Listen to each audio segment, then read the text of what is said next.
সোনা এখন পুরুষেরাও ব্যবহার করা আরম্ভ করছে। অবশ্য চিটাগংয়ে এমন কাম শুরু হয়নি। ছাত্র, শিক্ষক, অফিসার গলায় একটা সোনার চেন, শীতের দিনেও সামনের বোতাম খুলে রাখে যাতে চেনটা সকলে দেখে। মিয়া সাহেব, এটা সোনার চেন না, জাহান্নামের আগুনের শিকল পড়েছ। পুরুষের জন্য এক রত্তি সোনাও হারাম। তোমার শরীরের সৌন্দর্য বাড়াবার জন্য স্বর্ণ ব্যবহার করতে পারবে না। স্বর্ণ রত্ন জমা করলো আর আল্লাহর রাস্তায় খরচ করলো না।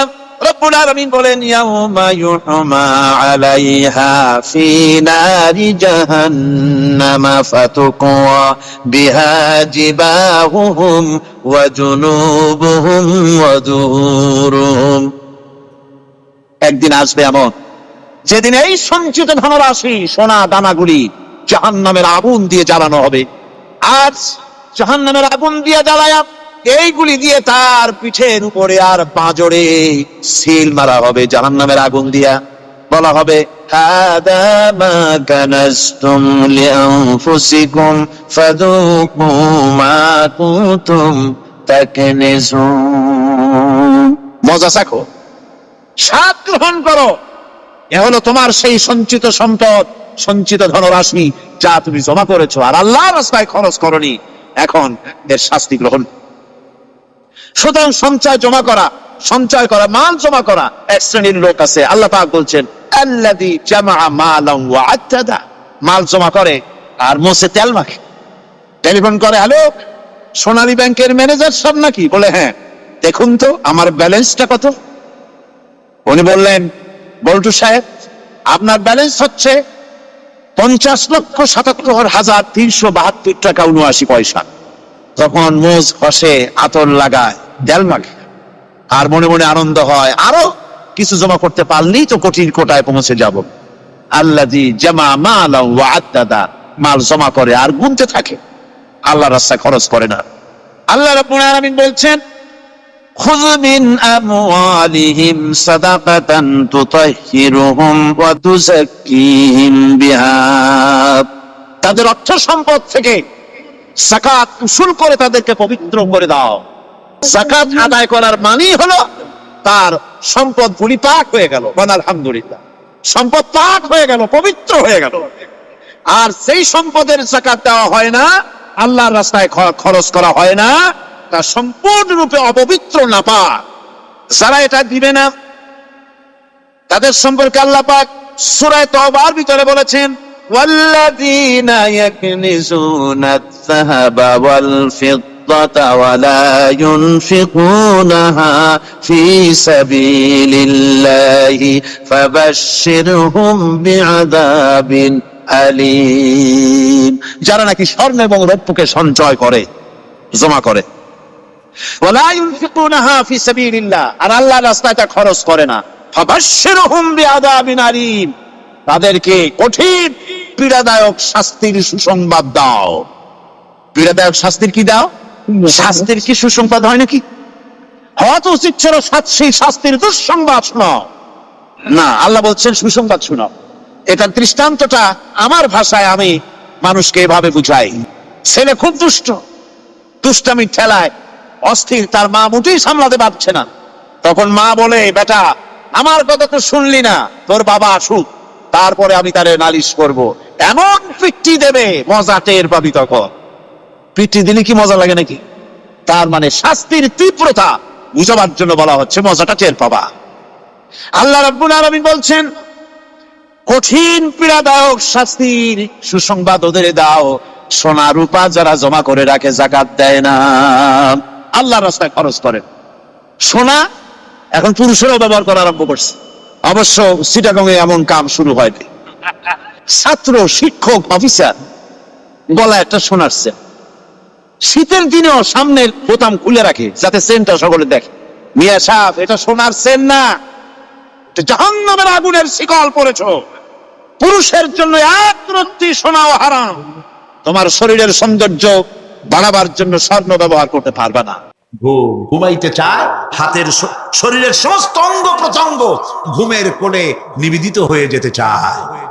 ঘুম না আসলে হাত আর চলে না, মাথায় আর ভাবতে ইচ্ছা করে না, পাও আর চলতে চায় না, হার্টবিট বেড়ে যায়, আর ঘুমালে পরে সব শান্ত হয়ে যায়। সুবহানাল্লাহ কব না? আল্লাহ রাব্বুল আলামিন বলেন, এই নিদ্রা কি, এই ঘুমকে আমি তোমাদের জন্য শান্তির বাহন বানিয়ে দিয়েছি। আলাম ইয়ারাউ আন্না জাআলনাল লাইলা লিয়াসকুনু ফীহি ওয়ান নাহারা মুবসিরান ইন্না ফী যালিকা লাআয়াতিন লিকাওমি ইউমিনুন। তারা কি আল্লাহ পাকের এই কুদরতের কথা চিন্তা করে না, যে আমি রাতের আধার দিয়ে ধরনীর বুক ছেয়ে দেই, দিনের উজ্জ্বলতা, কোলাহল, গাড়ির আওয়াজ, ভ্যাঁ ভোঁ আওয়াজ হচ্ছে, কলকারখানার আওয়াজ হচ্ছে, সূর্যের বিরাট তাপ, ঘুম আসে না। সারাদিন কাজ করার পর শরীরের আরাম দেওয়ার জন্য রাতের একটি কালো চাদর পৃথিবীর উপরে আমি বিছায়ে দেই।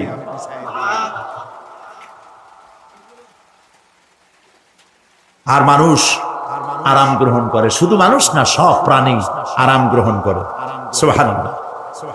এবং এরপরে দিনের আলো দিয়ে উদ্ভাসিত করি, যেন বিশ্রামের পর নতুন করে আবার কাজের সমস্ত উদ্দীপনা নিয়ে নতুন করে কাজে ঝাঁপিয়ে পড়তে পারে। কয়েক ঘন্টা অথবা সারাদিন হাড় ভাঙা খাটুনি খেটেছে, রিক্সা চালাইছে, গাড়ি চালাইছে, আড়াই মনের বস্তা মাথায় করে টেনেছে, চিন্তা ভাবনা করেছে। এরপরে যখন এই লোকটি কয়েক ঘন্টা মাত্র নিদ্রা গেল, আরাম পেল, মস্তিষ্ক হালকা হয়ে গেল, হার্টবিট কমে গেল, হাতের পায়ের কর্মোদ্দীপনা বেড়ে গেল, নতুন করে আবার কাজ করার জন্য সুযোগ এসে গেল। দুনিয়ার মানুষকে কর্মক্ষম রাখার জন্য আল্লাহ পাক ঘুমকে বানিয়েছেন নিয়ামত। সুবহানাল্লাহ। ওয়া মিন আয়াতিহি মানামুকুম বিল-লাইলি ওয়ান-নাহারি ওয়াবতিগাউ মিন ফাদলিহি। আল্লাহ পাক বলেন, তোমাদের রাত আর দিনের বেলায় নিদ্রা যাওয়া, এবং এটাই হচ্ছে তার অনুগ্রহ। রাত আর দিনের নিদ্রা যাওয়ার পরে আমার অনুগ্রহ অর্থাৎ রিজেক তালাশ করার জন্য শরীরের ভিতরে, মনের ভিতরে, হাত পায়ের মধ্যে কর্মের উদ্দীপনা আমি তোমাদের দিয়ে দেই। মহাবিজ্ঞানী আল্লাহ রাব্বুল আলামিনের এই বিশাল কুদরত এবং দয়া, যে মানুষকে তিনি ক্লান্তি দূর করার জন্য তিনি ঘুম দিয়েছেন। আলহামদুলিল্লাহ বলি। অনেক মানুষ আছে ঘুমাইতে পারে না, ঘুমাবার জন্য ফেনার গান খায়, ঘুমাবার জন্য ভেলিয়াম খায়, সিডাক্সিন খায়, রিল্যাক্সিন খায়, কত অক্সিজেন, অক্সিজেন, কত কিছু খায়, তারপরেও ঘুম আসে না। এই ঘুম যার আসে না, বিরাট নিয়ামত থেকে বঞ্চিত। ঘুম একটি নিয়ামত, আলহামদুলিল্লাহ বলি, বিশাল নিয়ামত ঘুম। আল্লাহ যে সমস্ত নিয়ামত আমাদের জন্ম থেকে শুরু করে এ পর্যন্ত বডির মধ্যে দিছেন, মৃত্যুর আগে আল্লাহ যেন একটিও কেড়ে না নেন, বলি আমিন। আল্লাহ রাব্বুল আলামিনের পরে বলেন, ওয়াজআলনাল লাইলা লিবাসা ওয়াজআলনান নাহারা মাআশা। আর রাতকে করেছি আচ্ছাদন, আবরণ, দিনকে রুজি কামাবার জন্য ব্যবস্থা করে দিয়েছি। দিনের বেলা রুজি কামাবেন, দিনের বেলায় ঘুমায় থাকবেন না। বহুত মানুষ আছে সকাল বেলায় ঘুম দিল, 12টা 1টা বাজে গেল। উর্দুতে ছোটবেলায় পড়েছিলাম, জিসনে সোয়া উসনে খোয়া, যে ঘুমাইলো সব সর্বনাশ করলো। অসময় ঘুমানো, অসময় ঘুমানো সর্বনাশ হয়ে যাবে সব। এই জন্য আল্লাহ পাক বলেছেন, দিনটারে বানাইছি রুজি কামাবার জন্য। রুজি কামাও, রুজি কামানো এটা একটা ইবাদত। রুজি কামানো কি? হালাল রুজি কামাবেন, ইবাদত। আপনি যে আপনার স্ত্রীকে একটা ব্লাউজ কিনে দেন, কাপড় চোপড়, প্রয়োজনীয় কসমেটিক্স কিনে দেন, আপনি যে বাজার ঘাট করেন, সব হালাল পয়সা যদি হয়, সাদকা দেওয়ার মতো সমান সওয়াব হবে। রুজি কামাইতে হবে, এটা আল্লাহ পাকের হুকুম, রুজি কামাও। ফাইদা কুদিয়াতিস সালাত ফান্তাশিরু ফিল আরদ ওয়াবতাগু মিন ফাদলিল্লাহ। সুবহানাল্লাহ বলে। নামাজ যখন শেষ হয়ে গেল, ফাইদা কুদিয়াতিস সালাত, নামাজ যখন শেষ হয়ে গেল, ফান্তাশিরু ফিল আরদ, তখন জমিনে ছড়িয়ে পড়ো আর আমার অনুগ্রহ রিস্ক অনুসন্ধান করো। সুবহানাল্লাহ। মসজিদে বসে বসে খালি তাসবিহ টিপতে থাকো না, কাজের সময় কাজ করো। অফিস থেকে বলে আসছে জোহরের নামাজ পড়তে যাই, জোহরের নামাজ পড়িয়ে তারপর নফল পড়া শুরু করছে, এরপরে দোয়া দুরূদ পড়া শুরু করছে। 1 ঘন্টা অফিসের সময় নষ্ট করেছেন। ফরজ নামাজ সুন্নত নামাজ পড়তে যতটুকু লাগবে এর থেকে বেশি সময় নিলে বেতন হালাল হবে না। আপনি মিথ্যা কথা বলে মিথ্যা ছুটি নিয়ে দিনের কাজ করতে পারেন না। আপনার রুজি হালাল হইতে হবে। আপনার নফল নামাজ পড়া দরকার, রাত পড়ে আছে, রাতের বেলা গিয়ে জনমের মতো নফল পড়েন, কে নিষেধ করবে? মনে থাকবে কথা। وَجَعَلْنَا نَوْمَكُمْ سُبَاتًا, আর আমি তোমাদের জন্য ঘুমকে করেছি শান্তির বাহন। মানুষের অঙ্গ প্রত্যঙ্গ প্রত্যেকটির কাজ ভিন্ন, প্রকৃতিও ভিন্ন। চোখ দেখে, কান শোনে, জিহ্বা স্বাদ গ্রহণ করে, নাক শোনে, নাক শোখে, মস্তিষ্ক চিন্তা ভাবনা করে। এ হলো প্রকৃতি। আর প্রত্যেকটি অঙ্গ প্রত্যঙ্গের রুচি আলাদা, কর্তব্যের মধ্যে বিরাট বৈষম্য। যেমন চোখ রঙিন এবং সুন্দর জিনিস দেখতে ভালোবাসে, ঠিক কিনা? বলেন ঠিক কিনা? একটা খারাপ জিনিসের দিক চোখ পড়লেই মানুষ তাড়াতাড়ি চোখ ফিরায় না, ঠিক না? চোখ সুন্দর এবং রঙিন জিনিস দেখতে ভালোবাসে। কান সুমধুর সুর শুনতে ভালোবাসে, উৎসাহ বোধ করে। আর হাত নরম এবং মসৃণ জিনিসে স্পর্শ করতে উৎসাহ বোধ করে। নাক আতরের গন্ধ শুঁকতে ভালো লাগে। আর মন নতুন নতুন রঙিন ভাবনা ভাবতে চেষ্টা করে। বাড়ি বানাবো, বিল্ডিং বানাবো, ইন্ডাস্ট্রি করব, ছেলে বিয়ে দেবো, মেয়ে বিয়ে দেবো, অমুক জায়গায় বিরাট লোকের কাছে। ভাবতে ভাবতে ভাবের সাগরে হারিয়ে যায়। আর ভাবনার ভিতরে খেয়ালে যদি কেউ পোলাও পাকায়, বাস্তবে তা হোক আর না হোক, খেয়ালে মনে মনে যদি কেউ পোলাও পাকায়, তাহলে ঘিয়ের দাম যাই হোক না কেন তাতে কিছু আসে যায় না। মানুষ রঙিন রঙিন ভাবনা ভাবতে খুব মজা পায়। তাহলে আমি কি বুঝাইতে চাইলাম? চোখের কাজ, নাকের কাজ, মুখের কাজ, কানের কাজ, মনের কাজ, প্রত্যেকটি অঙ্গ প্রত্যঙ্গে ভিন্ন ভিন্ন কাজ আছে, ভিন্ন ভিন্ন রুচি আছে। প্রিয় ভাই সব, হযরত ওমর ফারুক রাদিয়াল্লাহু তাআলা আনহু তিনি একবার মসজিদ নববীর মধ্যে দেখলেন ফজরের সময়, জোহরের সময় তিনি দেখলেন ফজরে যাদের দেখলাম এক জায়গায় বসা 5-7টা লোক, জোহরে তো তাদেরই দেখতেছি। আসরের সময় দেখলেন ওইখানে বসা, মাগরিবেও দেখলেন, এশায়ও দেখলেন। এশার নামাজের পর তিনি প্রশ্ন করলেন, তোমরা কারা? বলল যে আমরা হলাম দূরের থেকে আসছি, মসজিদে নববী শ্রেষ্ঠ মসজিদ, এখানে বসে বসে আল্লাহর জিকির আজগার করি। তা আল্লাহর জিকির আজগার করো, নামাজ পড়ো, খাও কি? কাজে কিছু লোক আছে ওরা মেহেরবানি করে রান্না করে আনিয়া আমাদের খাওয়াইয়া যায়। হযরত ওমর ফারুক রাদিয়াল্লাহু তাআলা আনহু বললেন, তাহলে তো তোমার চাইতে, তোমরা যে কয়জন এখানে বসে ইবাদত করো, তোমাদের চাইতে ওই ব্যক্তি অনেক উত্তম যে নিজে রুজি কামাই করে তোমাদের খাওয়ায় যায়। তোমরা তো অলস। শুনে রাখো, নামাজের সময় ছাড়া আগামীকাল এই জায়গায় যদি বসা দেখি, ব্যাস মেরে বের করে দেবো মসজিদ নববী থেকে। ইসলাম কাজের প্রতি উদ্দীপনা দিয়েছে, ইসলাম কাজের ট্রেনিং দিয়েছে। সুবহানাল্লাহ বলে। কাজ করো আর খাও, বসে বসে বাপের বোঝা হইও না। আমাদের দেশে বহু পোলাপান আছে বাপের হোটেলে খায় আর মসজিদে গিয়া ঘুমায়। খুব সহজ কাজ। কেন এরকম করো বাবাজি? চাকরি পাই না। আচ্ছা চাকরি পাও না, চাকরি তো আমাদের দেশে এক সোনার হরিণ। অথর্ব মন্ত্রীর অথর্ব ভাগ্না চাকরি হয়ে যায়, কিন্তু ফার্স্ট ক্লাস ফার্স্ট হয়েছে এমএতে, চাকরি হয় না। এটা দেশের কপাল, এটা দেশের দুর্ভাগ্য। কিন্তু চাকরি পাও নাই বলে বাপের ঘাড়ের বোঝা হয়ে থাকবা।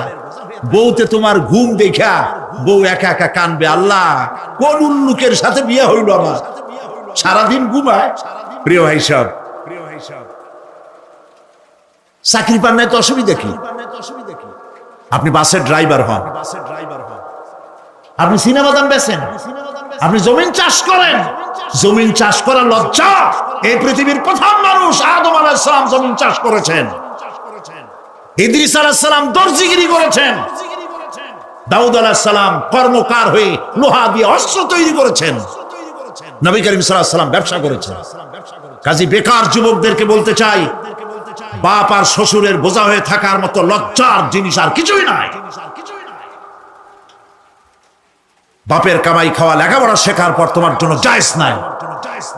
কাজ করো, কাজের অভাব নাই, হালাল কাজ করো, রুজিতে আল্লাহ বরকত দিয়ে দিবে। আমার দেশের জমিন এত ভালো, বলার আগেই কোন সুবহানাল্লাহ। সার মার লাগে না, যেখানে সেখানে লাঙ্গল শাবলের দরকার নাই। আঙ্গুল দিয়ে মাটি খুঁচিয়া ঘরের কোনায় আঙ্গুল দিয়ে মাটি খুঁচিয়া কদুর বিচি লাগাই দেন। 3 দিন পরে 2 পাতা, 6 দিন পর লতা, 10 দিন পর ফুল, 2 সপ্তাহের মাথায় কদু। সুবহানাল্লাহ। এই আল্লাহর দেওয়া এত সুন্দর কদু খাইয়া কয় সাদের লাউ বানাইলো বই রেখে, দুটো আলহামদুলিল্লাহ কইল না। জমিন উর্বর, ওয়াজাআলা বাইনাকুম মাওয়াদ্দা, আর তোমাদের মধ্যে আল্লাহ পাক ভালোবাসা সৃষ্টি করেছেন। এই কথা বলার এর ব্যাখ্যা কি? ভালোবাসা সৃষ্টি করেছেন এর ব্যাখ্যা এরকম হতে পারে, কয়েক রকম। আমি যেটা জেনেছি সেটি হচ্ছে এরকম, ভালোবাসা সৃষ্টি হওয়ার তো কথা ছিল না। এক পর্যায়ে ভালোবাসা থাকবে কোন একটি বিশেষ সময়, বাকি সব সময় ঝগড়া হবে, এটাই হওয়া স্বাভাবিক ছিল। ধরুন মেয়ের বাড়ি চট্টগ্রাম, ছেলের বাড়ি বরিশাল। মেয়ে শুটকি খেতে খুব পছন্দ করে, ছেলের গন্ধও সহ্য করতে পারে না। ছেলে বলে খড়ে জাত দে, আর মেয়ে বলে খড়ে জাত দে, আর ছেলে বলে যে কমে যাও। মানে একজন আর একজনের ভাষার সাথে মিল নাই, কথা ঠিক কিনা বলে? ভাষার সাথে মিল নাই, রুচির সাথে মিল নাই। একজনের টক পছন্দ করে আর একজনের টক সহ্য করতে পারে না, আর একজনের শুটকি খায় আর একজনের শুটকি পছন্দ করে না। কাজী রুচি আর অভ্যাস ইত্যাদি দিয়ে সারাদিন স্বামী স্ত্রীর মধ্যে ঝগড়া হওয়া স্বাভাবিক ছিল, ঠিক না? আল্লাহ পাক বলেন সেখানে আমি এই স্বামী স্ত্রী যখন হয়ে যায় তখন দুজনের মধ্যে আমি ভালোবাসার সৃষ্টি করে দেই। আর সে ভালোবাসা এমন পর্যায়ে চলে যায়, স্ত্রী তার স্বামীর জন্য জীবন দিতে চায়, স্বামী তার স্ত্রীর জন্য জীবনের সবকিছু উজাড় করে দিতে চায়। ওয়াজআলা বাইনাকুম মাওয়াদ্দা, এরপরে সৃষ্টি করি রাহমান। ওই ভালোবাসা ছিল যৌবন কেন্দ্রিক, বিশেষ এক উদ্দেশ্যকে সামনে রেখে। কিন্তু যখন যৌবনে ভাটি লাগলো তখন ওই উদ্দেশ্য আর থাকলো না। তখন আল্লাহ পাক বলেন এই সময় তো দুজনের মধ্যে রাগারাগি, খেসাখেসি ইত্যাদি হয়, স্বাভাবিক ছিল, কিন্তু তা হইল না। আমি রহমত দিলাম, করুণা দিলাম। এখন বুড়ারে ছাড়ে বাঁচে না, আর বুড়াও বুড়িরই ছাড়া বাঁচে না। তাও আমরা সুবহানাল্লাহ কব না। এইসব কথা শুনিয়া সুবহানাল্লাহ যদি বলানো লাগে কইয়া কইয়া, তাহলে তো বড় সমস্যার কথা। শুনলেন কি আর বুঝলেন না কি? প্রিয় ভাই সব, আমি বুঝতে পারছি আপনারা বলেন ঠিকই, তবে শুনতে শুনতে মোহমুগ্ধ হয়ে বলার সময় পান না। আলহামদুলিল্লাহ, বলি আলহামদুলিল্লাহ। তো আল্লাহ রাব্বুল আলামিন পরস্পরের মধ্যেই ভালোবাসা সৃষ্টি করলেন। এটি আল্লাহ পাকের আয়াত। এটা আল্লাহ পাকের কি বলুন? আয়াত মানে কি? নিদর্শন। আমার ভাইরা, আমার নিজের জীবনে এক দৃষ্টান্ত আমি প্রায় বলি লোকদেরকে। ছোটবেলায় মাদ্রাসা থেকে বাড়ি ফিরতেছি, তখন গয়নার নৌকা, লঞ্চ নাই, নৌকা। সেই নৌকা বিরাট লম্বা নৌকা, 4-5 জনের দাঁড় বায়, বড় বড় লম্বা লম্বা দাঁড়, ছিপ নৌকা, খুব লম্বা নৌকা। এই নৌকাগুলি প্যাসেঞ্জার বহন করে। স্টেশন আসতে পরে ঢোল পিটায়, মানুষ এসে ওঠে।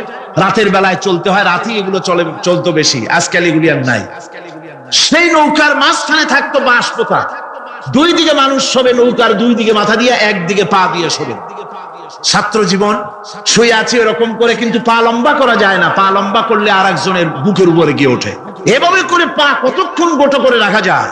কিছুক্ষণ পর মনের মধ্যে চিন্তা জাগলো যে আল্লাহ, হাঁটুতে তো ব্যথা করতেছে, এই হাঁটুগুলি যদি নাট বল্টুর মতো মোড়ায় মোড়ায় খোলার সিস্টেম করে দিতে, তাহলে তো এখন কষ্ট হতো না।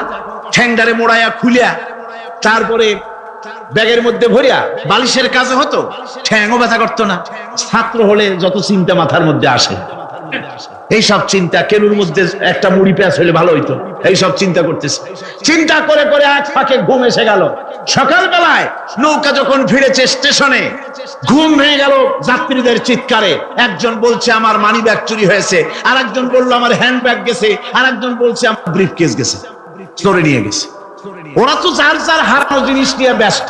আমি তখন তওবা করতেছি যে আল্লাহ, আমার বুদ্ধিমতো যে বুদ্ধি রাত্রে করলাম, এই বুদ্ধিমতো যদি মানুষের হাতে এবং কেনুতে থাকতো নাটবল্টির মতো করে মুড়ি পেঁয়াজ দেওয়া, আর ওইগুলি যদি থাকতো ব্রিফকেসের মধ্যে, হ্যান্ড ব্যাগের মধ্যে, তাহলে তো সকালবেলায় শুনতাম কেউ বলতো যে আল্লাহ আমার তো ঠ্যাং চুরি হয়ে গেছে, কেউ বলতো আমার তো হাত চুরি হয়ে গেছে। আল্লাহ আল্লাহ আল্লাহ আল্লাহ, আল্লাহু আকবার।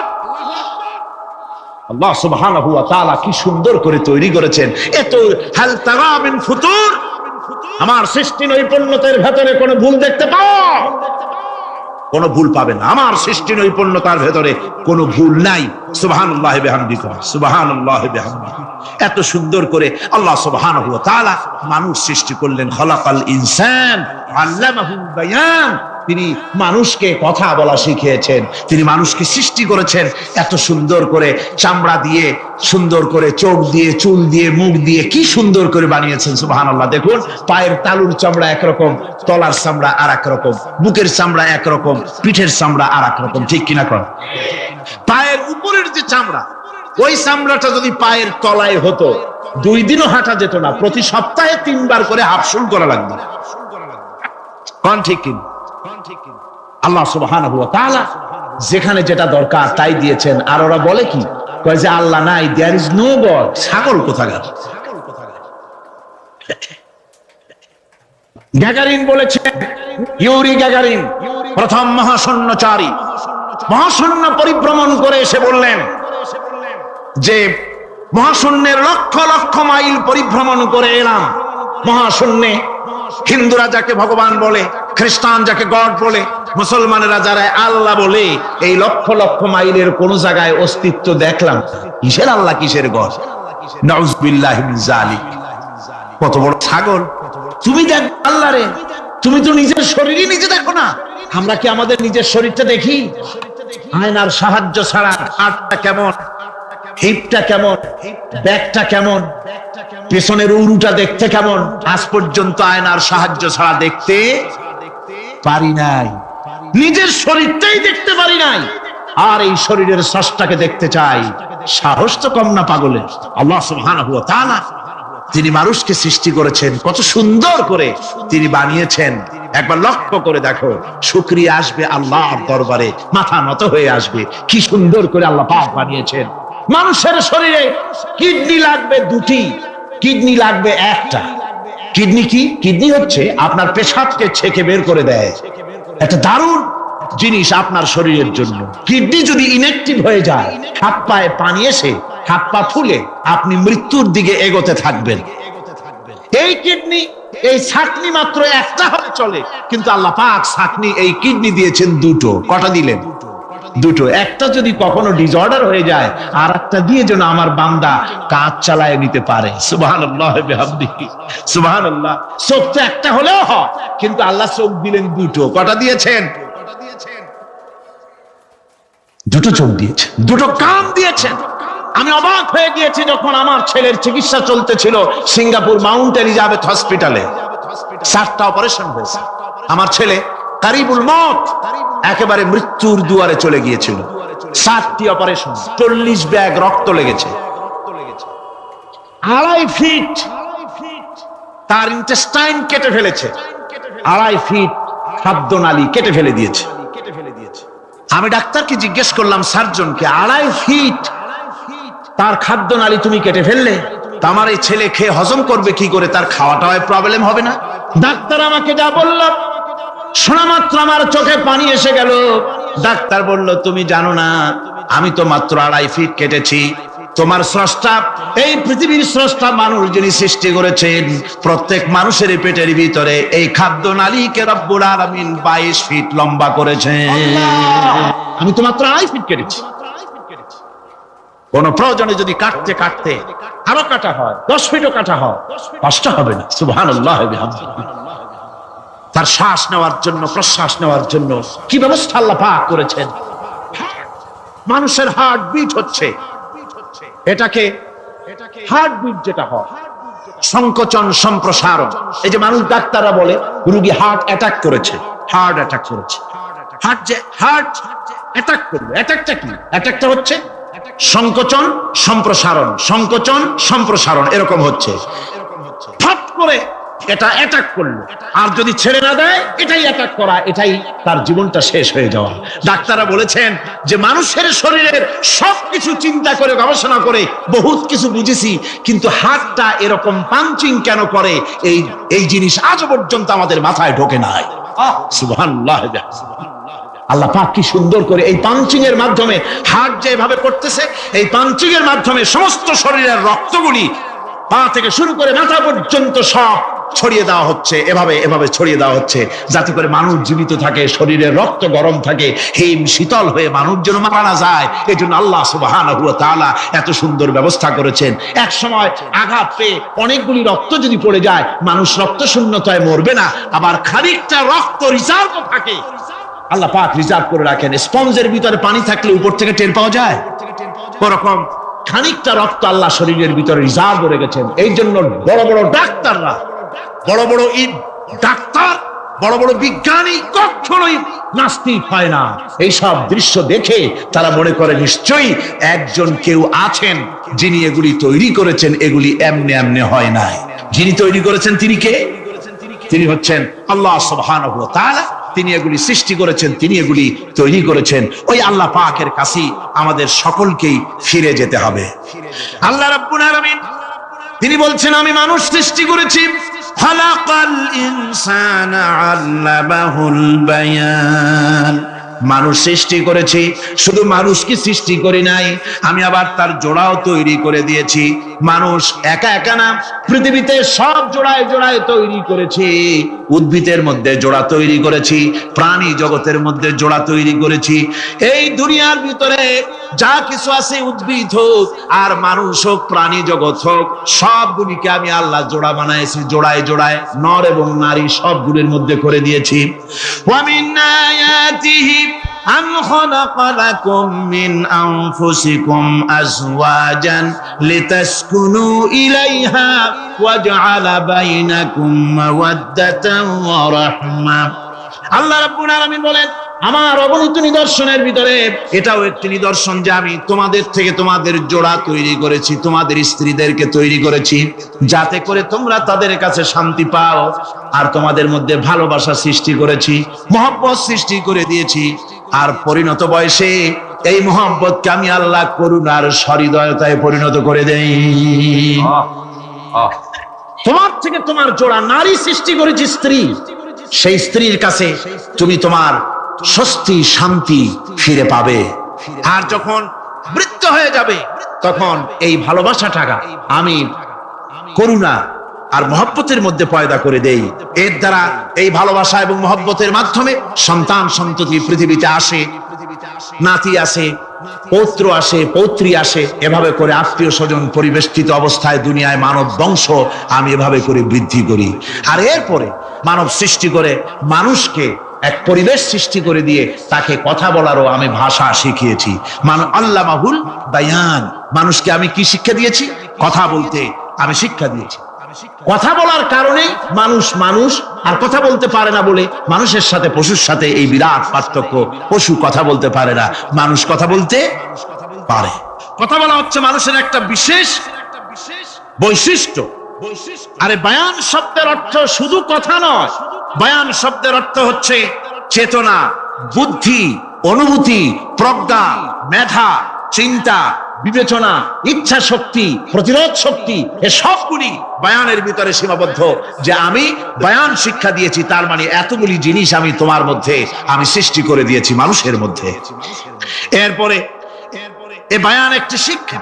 শিক্ষা বলতে বুঝায়, এই শিক্ষাটা আল্লাহ সবাইকে দিয়েছেন। মাছ সাঁতার কাটতে পারবে, পাখি আকাশে উঠতে পারবে। পাখিকে আল্লাহ ওড়ার ক্ষমতা দিয়েছেন। মুরগির বাচ্চা ডিমের থেকে বের করে পানির মধ্যে ছেড়ে দিবেন, ও সাঁতার কাটতে পারবে না। আপনি আমারে কোন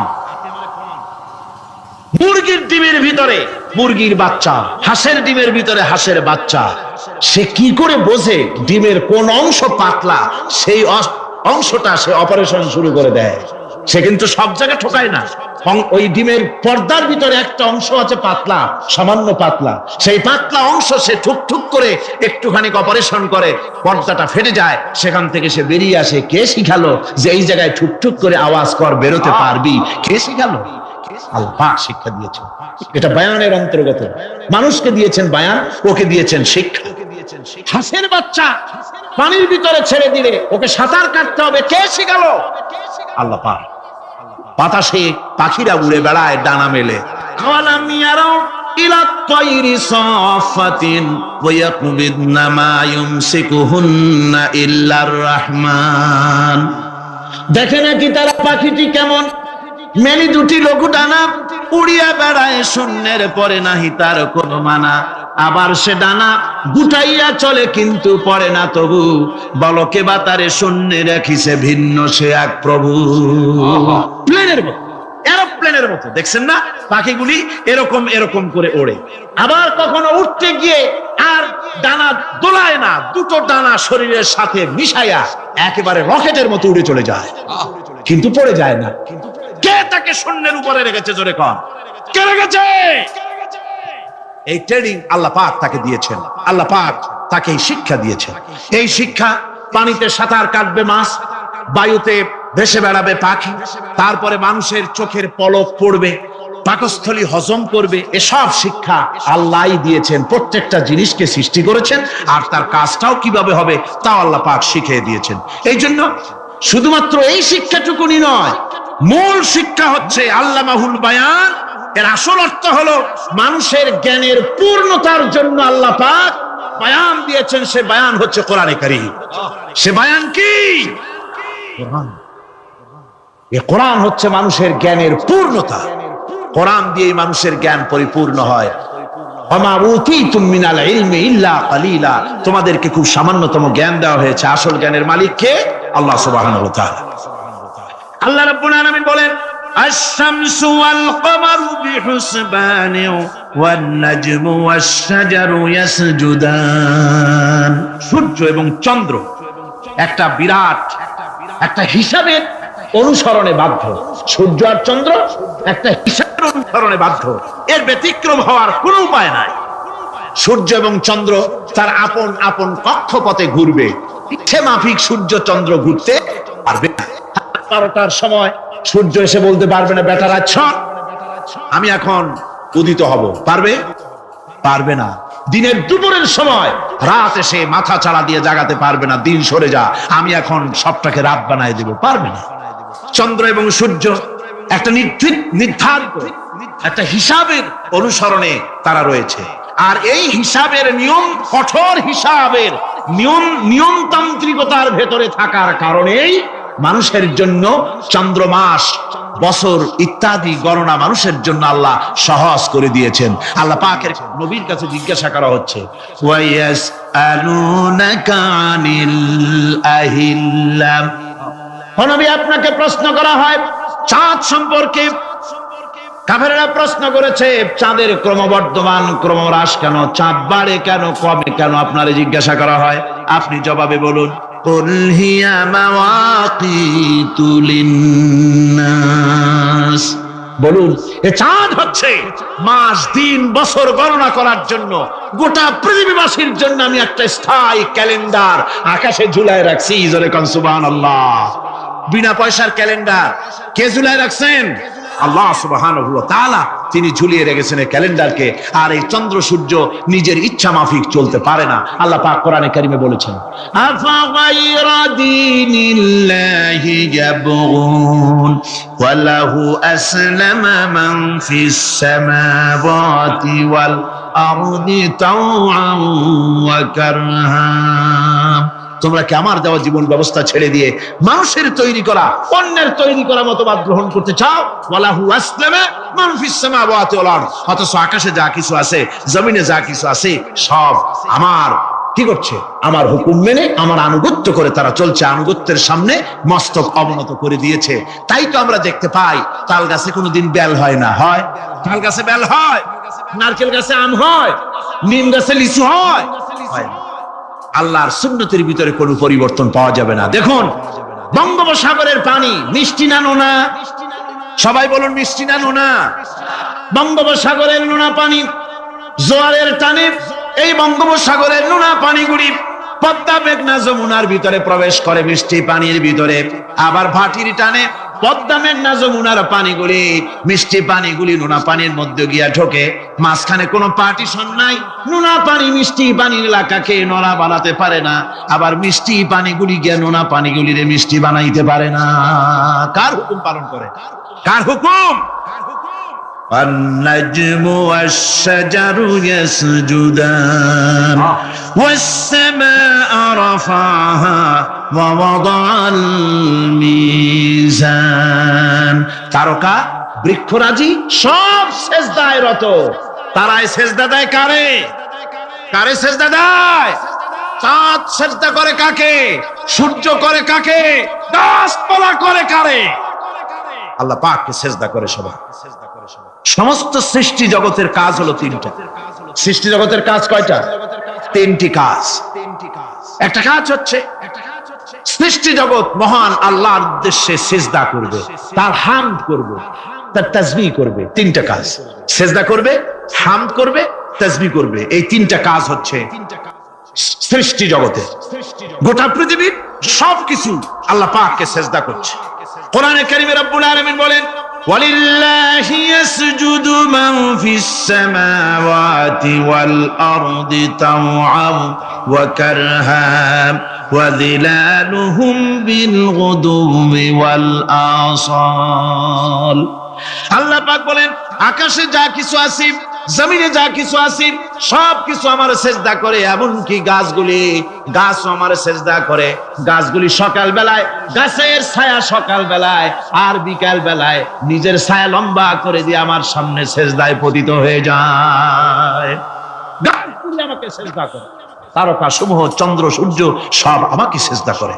ওয়ালিল্লাহি ইয়াসজুদু মা ফিস সামাওয়াতি ওয়া মা ফিল আরদ من دابة والملائكة وهم لا يستكبرون। আকাশ এবং জমিনে যা কিছু আছে আমার সিজদা করে। আমার সিজদা থেকে কেউ অহংকার করে না, অহমিকতা করে না। আমার সিজদা থেকে কেউ ফিরে যায় না, সবাই আমাকে সিজদা করে। সুতরাং ও মানুষ, আমার দরবারে সিজদায় মাথা নত করে দাও। সবগুলি আমার সামনে সিজদা করতেছে।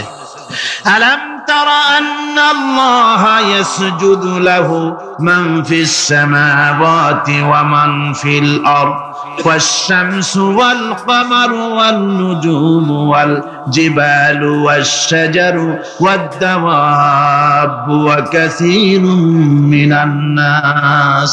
আল্লাহ পাক বলছেন, আকাশ এবং জমিনে যা আছে সব আমাকে সেজদা করছে। চাঁদে, সূর্যতে, গাছপালায়, পাহাড় পর্বতে সবকিছু, সমস্ত প্রাণী জগৎ পর্যন্ত, চতুষ্পদ জন্তুগুলি পর্যন্ত আমি আল্লাহকে সেজদা করে। সুবহানাল্লাহ। আল্লাহ রাব্বুল আলামিন এবার বলেন, ওয়াল আরদা ওয়াদাহা লিল আনাম ফিহা ফাকিহাতু ওয়ান নাখলু যাতুল আকমাম। আল্লাহ পাক বলছেন, পৃথিবীকে তিনি সমস্ত সৃষ্টির জন্য এই পৃথিবী বানিয়েছেন। আনাম, আনাম শব্দের অর্থ হচ্ছে জীব, জানদার। যত জানদার আছে সমস্ত জানদারদের জন্য আল্লাহ পাক এই পৃথিবীকে বানিয়েছেন। অর্থাৎ যাদের প্রাণ আছে, প্রাণী সময়ের জন্য আল্লাহ যা সৃষ্টি করেছেন সেটা হলো এই পৃথিবী। এই পৃথিবী ছাড়া অন্য কোথাও কোন প্রাণী বসবাসের উপযোগী করে আল্লাহ তৈরি করেন নাই। এই পৃথিবীটা কি আল্লাহ পাক প্রাণীদেরকে বসবাসের উপযোগী করে তৈরি করেছেন। তারপরে বলছেন, পৃথিবী তো তৈরি করলাম, এরপরে আমি তাদের সমস্ত খাবার দাবারের ব্যবস্থাও করেছি। ওয়ান্নাখলু যাতুল আকমাম, খেজুরগুলিকে আমি প্যাকেট করে তোমাদের সামনে দিয়েছি, আচ্ছাদন দিয়ে দিয়েছি। খেজুরের কথা এখানে বলা হয়েছে, শুধু খেজুর নয়, খেজুর, আঙ্গুর, বেদানা, আপেল, যত খাবার আমাদের সামনে আল্লাহ দিয়েছেন সমস্ত খাবারগুলি প্যাকেট করা। জোরে বলেন কি করা? প্যাকেট করা। কি মহব্বত করে আল্লাহ দিয়েছেন। কলা বলেন, তাল বলেন, বেল বলেন, সব খাবারগুলিকে আল্লাহ পাক প্যাকেট করে মানুষের সামনে হাজির করেছেন। কারণ ওয়ালাকাদ কাররামনা বানি আদমা, যেহেতু আদম সন্তানকে আমি সম্মানিত করেছি, তাই আদম সন্তানের সামনে, ভদ্র সম্মানিত মেহমানের সামনে যত খাবার দিলাম সব খাবারগুলিকে আমি গুছিয়ে সুন্দর করে সাজিয়ে আমি কভার করে তোমার সামনে পেশ করেছি। ওয়াল হাবযুল আসফি ওয়ার রাইহান, এরপরে দানা দিয়েছি, ভুসি দিয়েছি। দানা হচ্ছে মানুষের খাবার, ভুসি হচ্ছে পশুর খাবার। এই মানুষের খাবার, পশুর খাবার সবকিছু আমি পরিবেশন করেছি। এরপর আল্লাহ বলছেন ফাবিআইয়ি আলা রাব্বিকুমা তুকাযযিবান, আল্লাহ পাক বলছেন কোন নিয়ামতকে, তোমার প্রভুর কোন নিয়ামতকে অস্বীকার করতে পারো? আল্লাহর কোন নিয়ামতকে অস্বীকার করতে পারবে না। এভাবে হাজারো নিয়ামত দিয়ে আমি তোমাদেরকে সমৃদ্ধ করেছি। সূরা আর রহমান একেবারে শেষ পর্যন্ত আল্লাহর এই সমস্ত নিয়ামত দিয়ে ভরা, নিয়ামতের কথা দিয়ে, রহমতের কথা দিয়ে ভরা। জোরে কোন সুবহানাল্লাহ বিহামদিহি। এই কোরআন, যে কোরআন আল্লাহ আমাদের শিক্ষা দিলেন, এই কোরআন অনুযায়ী দয়া করে যে কোরআন দিলেন, যাতে অর্থনীতি আছে, সমাজনীতি আছে, রাজনীতি আছে, যাতে মানুষের পারিবারিক জীবন আছে, সবকিছু যে কোরআনে আছে। এই কোরআন দিয়ে রাসূলুল্লাহ একটা সমাজ তৈরি করেছিলেন যেখানে চুরি ছিল না, ডাকাতি ছিল না, জেনা ব্যভিচার ছিল না। ওরকম একটি সমাজ বাংলাদেশে প্রতিষ্ঠিত হোক, এটা কি আপনারা চান? কারা কারা চান? দেখতে চাই।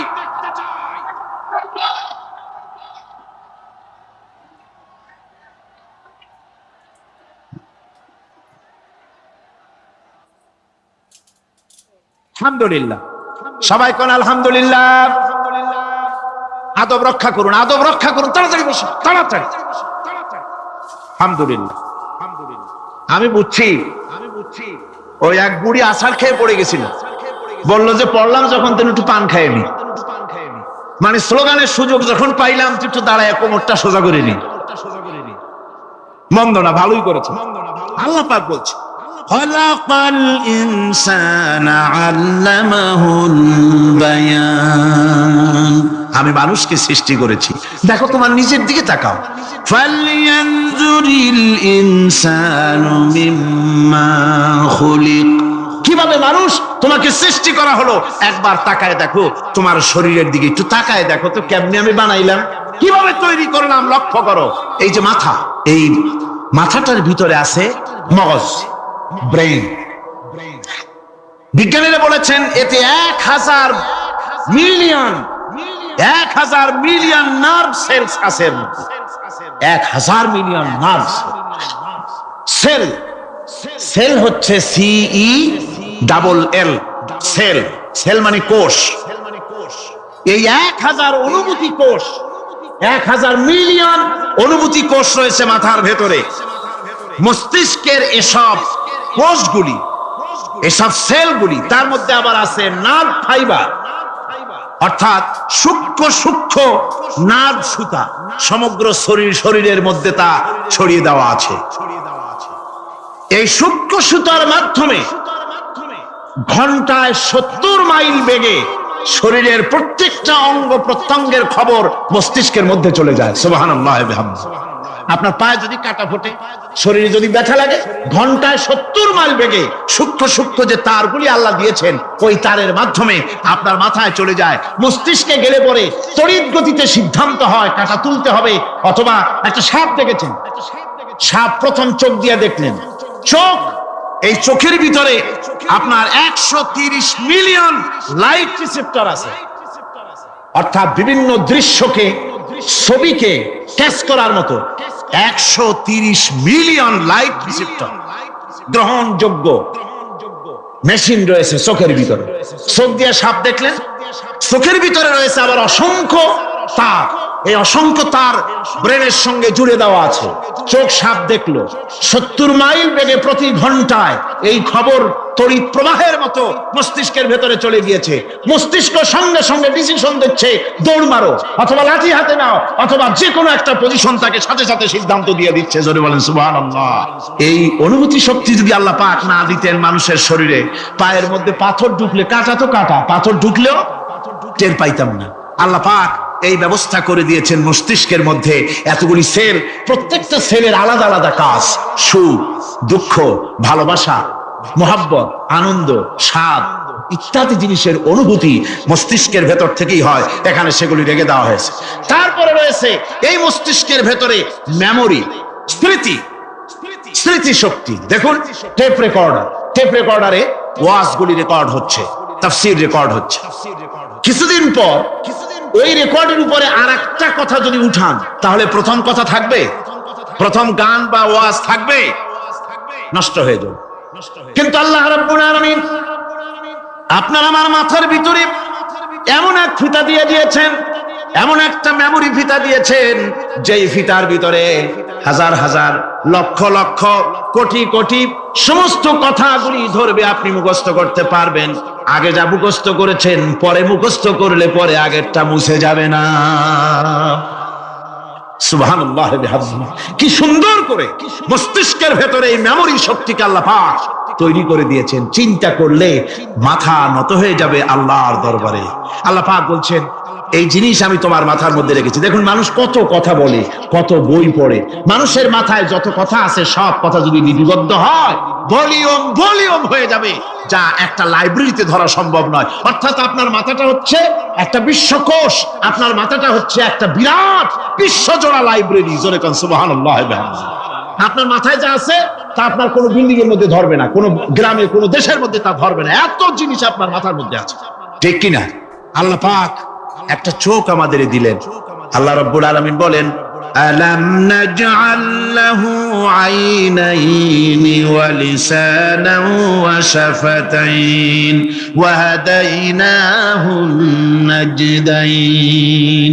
আমি কি তোমাদেরকে দুটি চক্ষু আর জিহ্বা, আর তোমাদেরকে আমি কি তোমাদের দুটি চক্ষু, দুটি ঠোঁট আর জিহ্বা কি আমি তোমাদের দেই নাই, যা দিয়া তোমরা দেখতে পাও, যা দিয়া তোমরা অনুভূতি, মাথার ভিতরে অনুভূতি জাগে।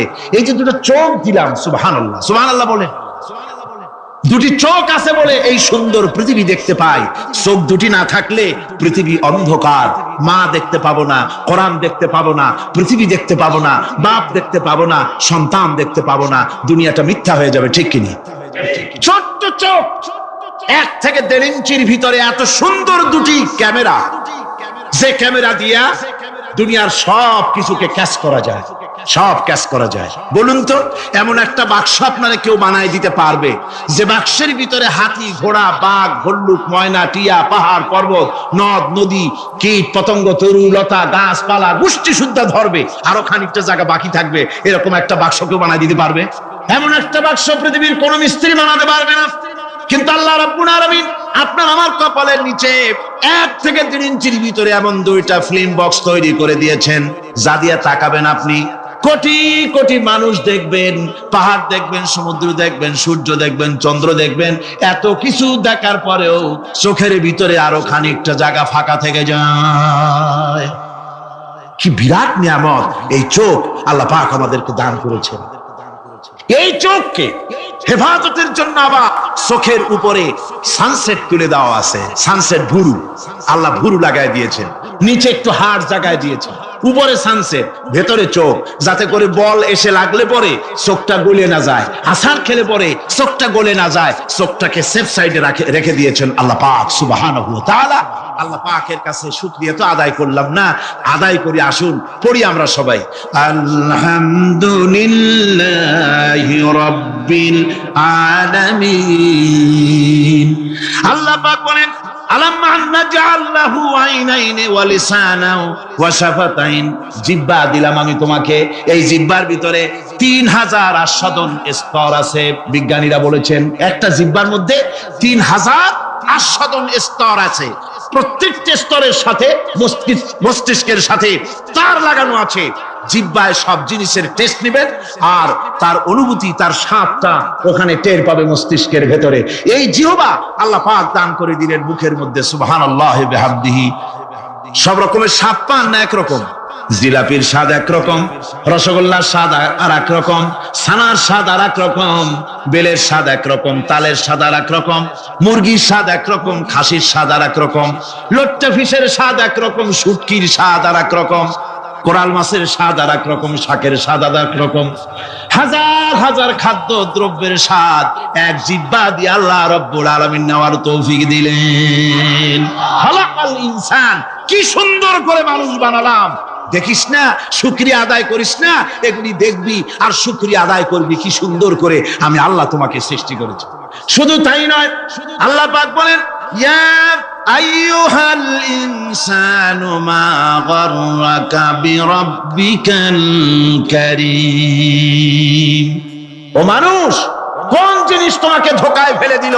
তোমার মহান প্রভুর ইবাদত থেকে, গোলামি থেকে কোন জিনিস তোমারে ধোঁকায় ফেলে দিল? কেন ধোঁকায় পড়ে গেলে?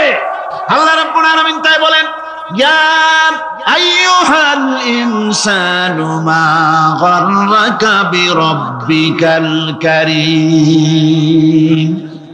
ربكم وجنة عرضها كعرض السماء والأرض أعدت للذين آمنوا بالله ورسوله।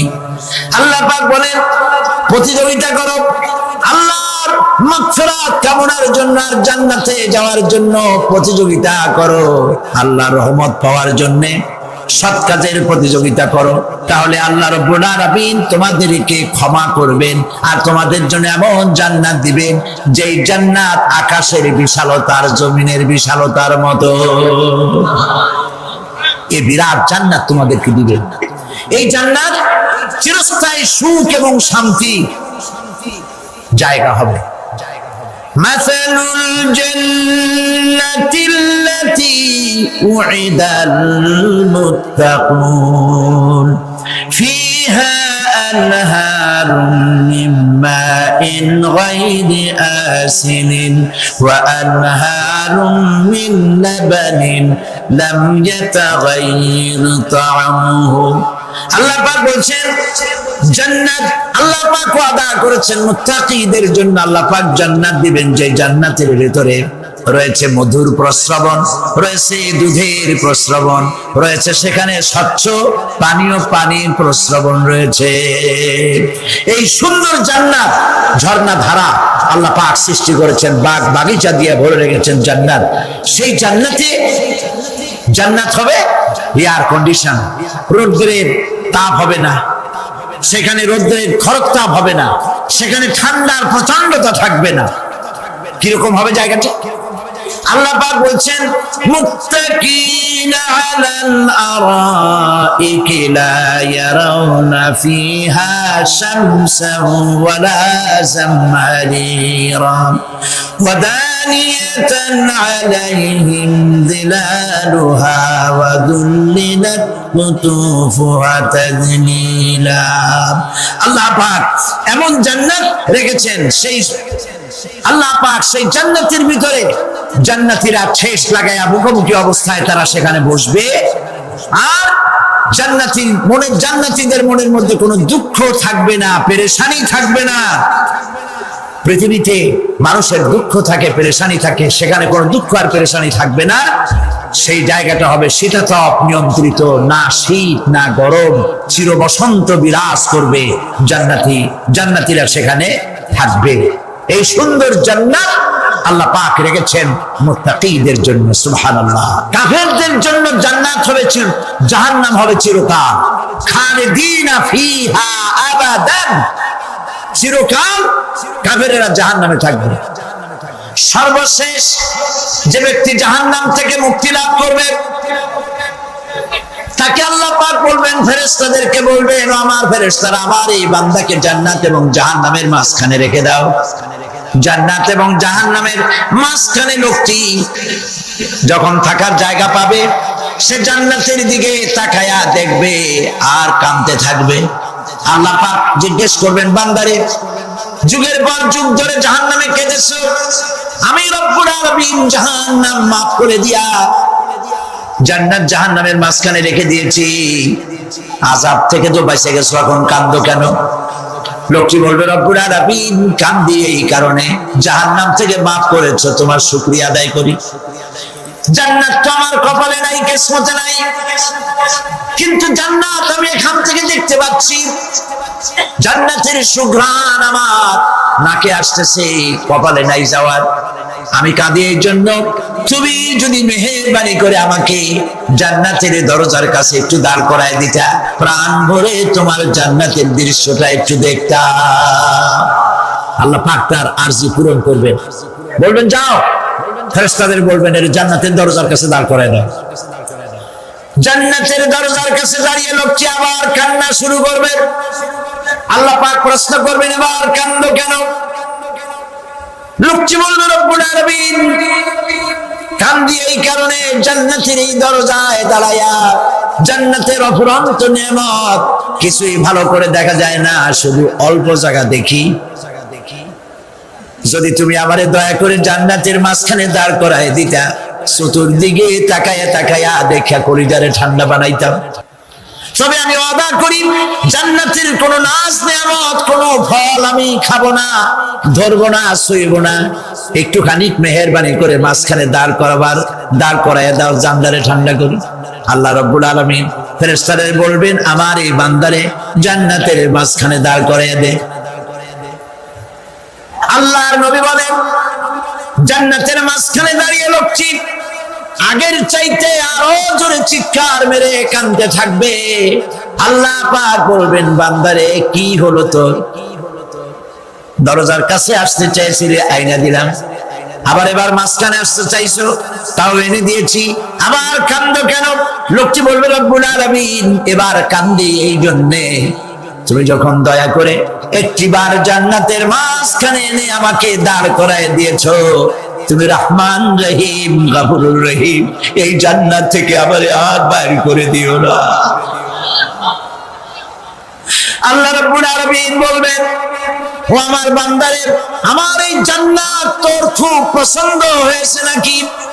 লোকটি বলবে রব্বুল আলামিন কলিজা ঠান্ডা হয়ে গেছে, ভাবতেও পারি নাই জান্নাত এত সুন্দর। আল্লাহ পাক বলবেন বান্দারে এরকম একটি নয়, দুইটা নয়, তোর জন্য আমি 10টা জান্নাত এরকম রিজার্ভ করে রাখছি। সুবহানাল্লাহ। আল্লাহ পাককে ভয় করে পৃথিবীর সমস্ত পাপ থেকে যারা নিজেকে রক্ষা করবে, আল্লাহ তাদের জন্য এই জান্নাত রেখে দিয়েছেন। সুবহানাল্লাহ। সেই জান্নাতের রিসিপশন আপনারা আন্দাজ করতে পারবেন না, রিসিপশন কারে কয়?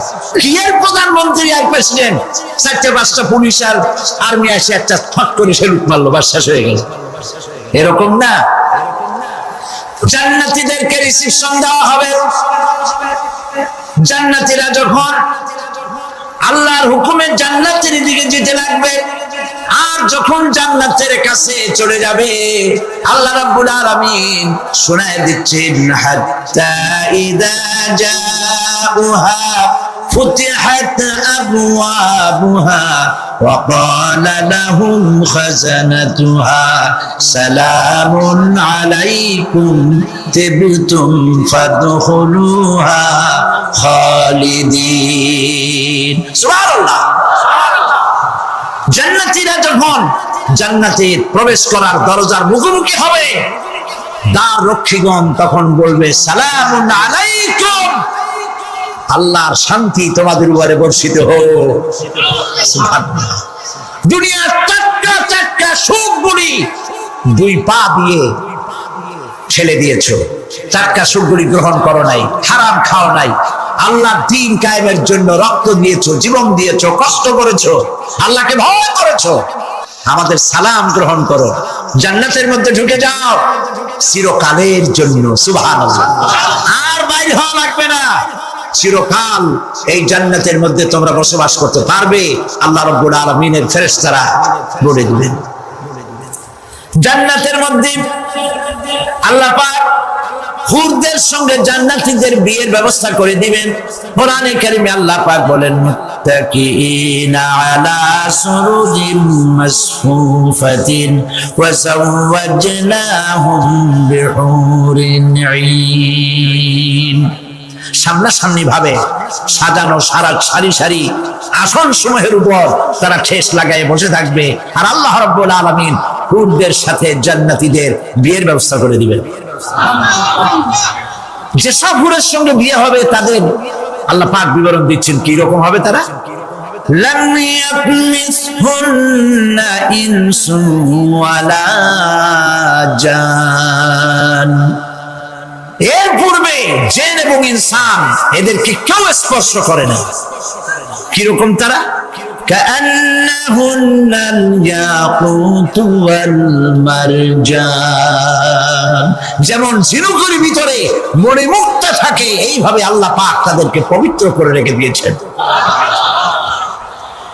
আমার প্রিয় ভাইরা, আল্লাহ রাব্বুল আলামিন কোরআনে কারীমের ভিতরে বলেছেন ফাবিআইয়ি আলা'i রাব্বিকুমা তুকাযযিবান। জান্নাত দান করে আল্লাহ পাক এবার জান্নাতীদেরকে সম্বোধন করে বলবেন ইয়া ইবাদি লা খাউফুন আলাইকুমুল ইয়াওমা ওয়ালা আনতুম তাহজানুন।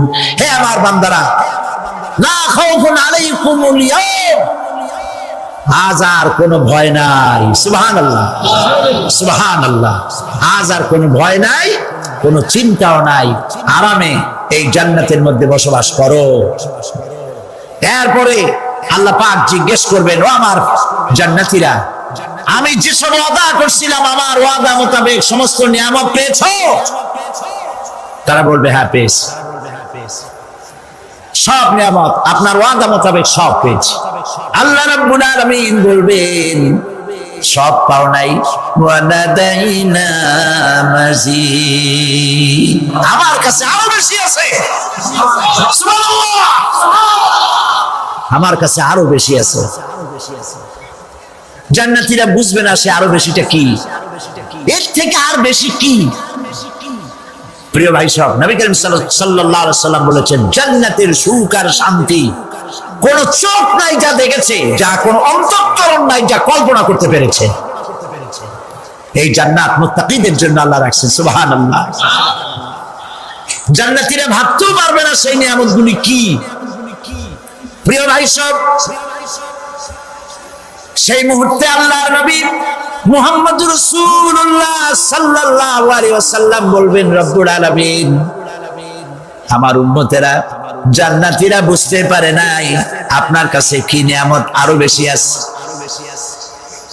আমার এই উম্মতেরা জান্নাতীরা আপনার ওয়াদা মোতাবেক সব পেয়েছে, কিন্তু একটি জিনিস এখনো তাদের কিসমতে হয় নাই।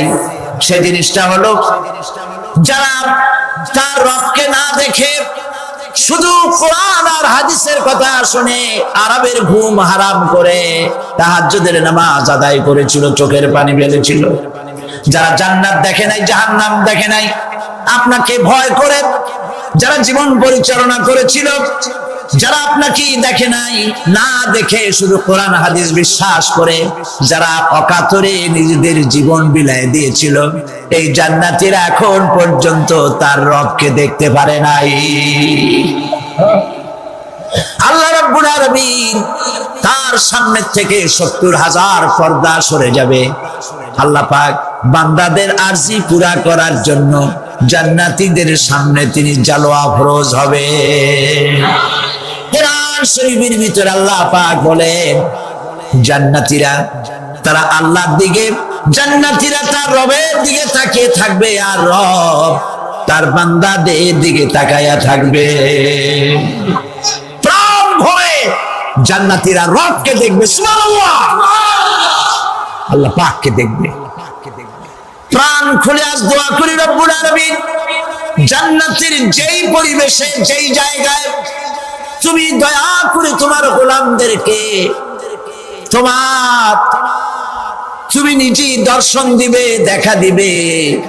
মনিব গো, ও আমাদের রব, আজ এই বিশাল জনসমুদ্র নিয়ে তোমার দরবারে আবেগ ভরা কণ্ঠে বলি, যে অনুষ্ঠানটি তুমি এমন মুবারক অনুষ্ঠান করবে যেখানে তুমি জান্নাতীদেরকে দেখা দিবে, ওই জান্নাতের কোনো একটি, ওই অনুষ্ঠানের কোনো একটি কোনায় কানায় আমাদেরকে দাঁড় করাইয়া দেখান তো।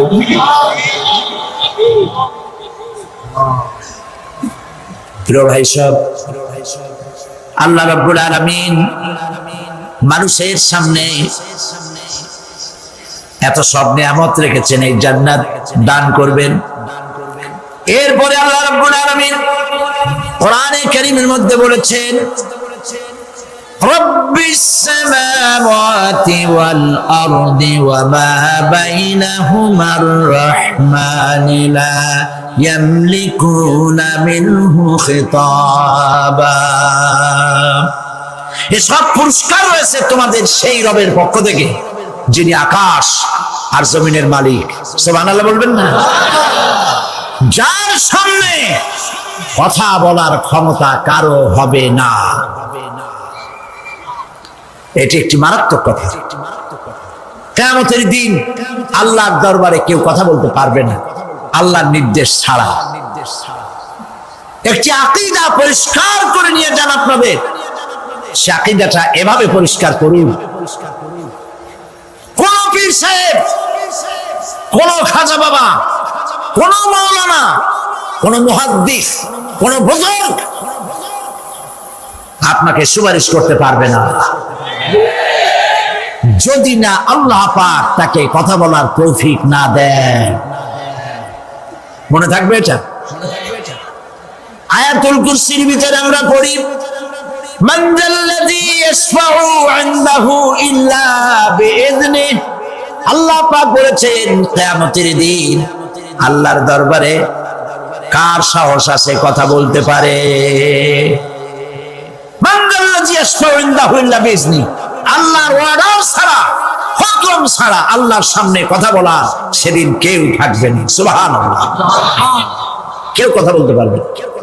সুপারিশ করতে হবে আল্লাহ যারে বলেন তুমি করো, অমুকের জন্য করো, সেই ব্যক্তি শুধু তার জন্যই করতে পারবে, আর কেউ কথা বলতে পারবে না।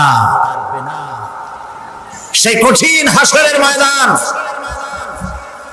যেদিন শুধুমাত্র আল্লাহ পাক কথা বলবেন, আর যারে বলতে বলবেন সেই কেবলমাত্র বলতে পারবে। সুপারিশ এটি আল্লাহ পাক কিয়ামতে পারমিশন দিলে বলা যাবে।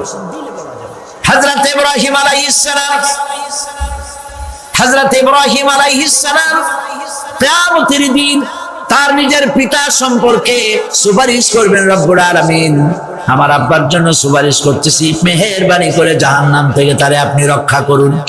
আল্লাহ রব্বুল আলামিন বলবেন, ইব্রাহিম তোমার সুপারিশ মঞ্জুর হবে না। প্রিয় ভাই সব, একটু মাথা খাটান, চিন্তা করেন। জাতির পিতা কে? জাতির পিতা চিল্লায় বলুন, কলিজা সাফ করে ফেলুন। মুসলমানদের জাতির পিতা হাবিজ হাবিব কেউ হতে পারে না।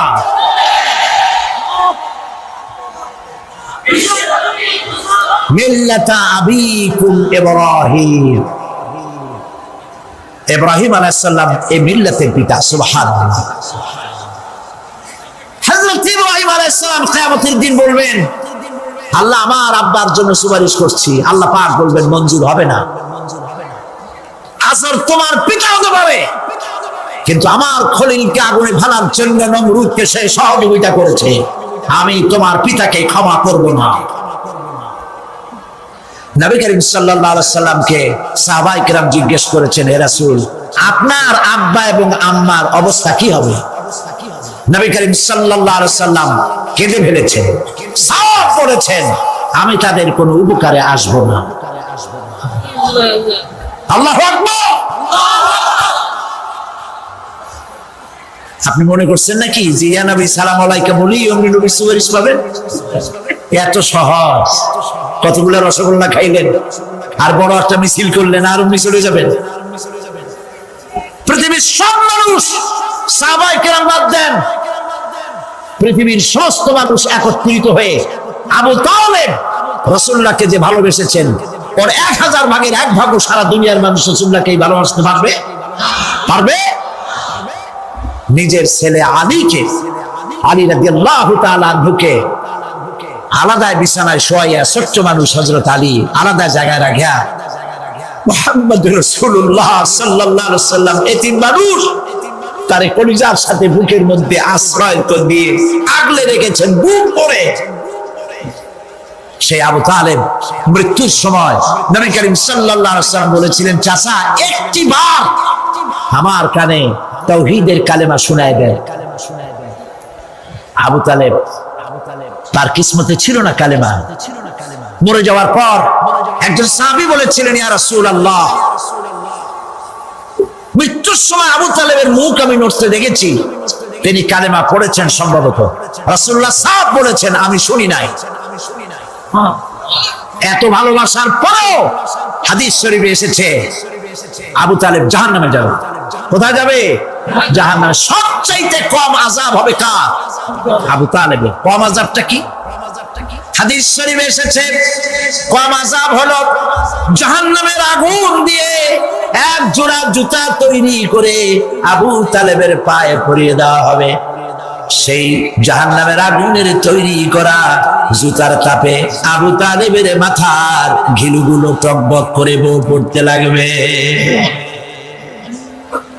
এত ভালোবেসে যদি কিয়ামতে উপায় না হয়, আপনি ইয়া নবী সালাম আলাইকা, ইয়া রাসূল সালাম আলাইকা, আর কতগুলো জিলাপি খাইলেন, বড় একটা মিছিল করলেন।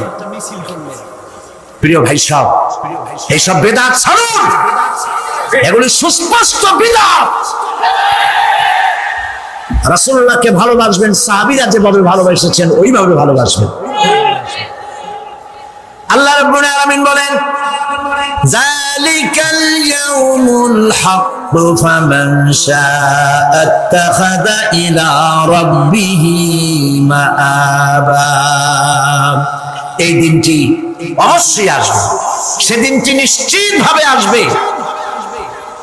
আর এখন যার ইচ্ছা সে তার রবের দিকে অগ্রসর হোক।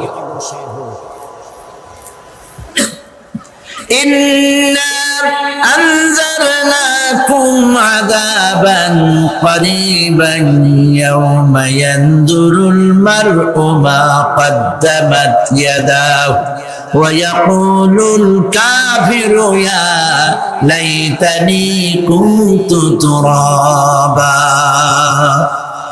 ইন্না আনজারনাকুম আযাবান করিবা, খুব নিকটবর্তী একটি আযাব সম্পর্কে আমি তোমাদেরকে সতর্ক করে দিলাম। কে বলতেছে? আল্লাহ পাক।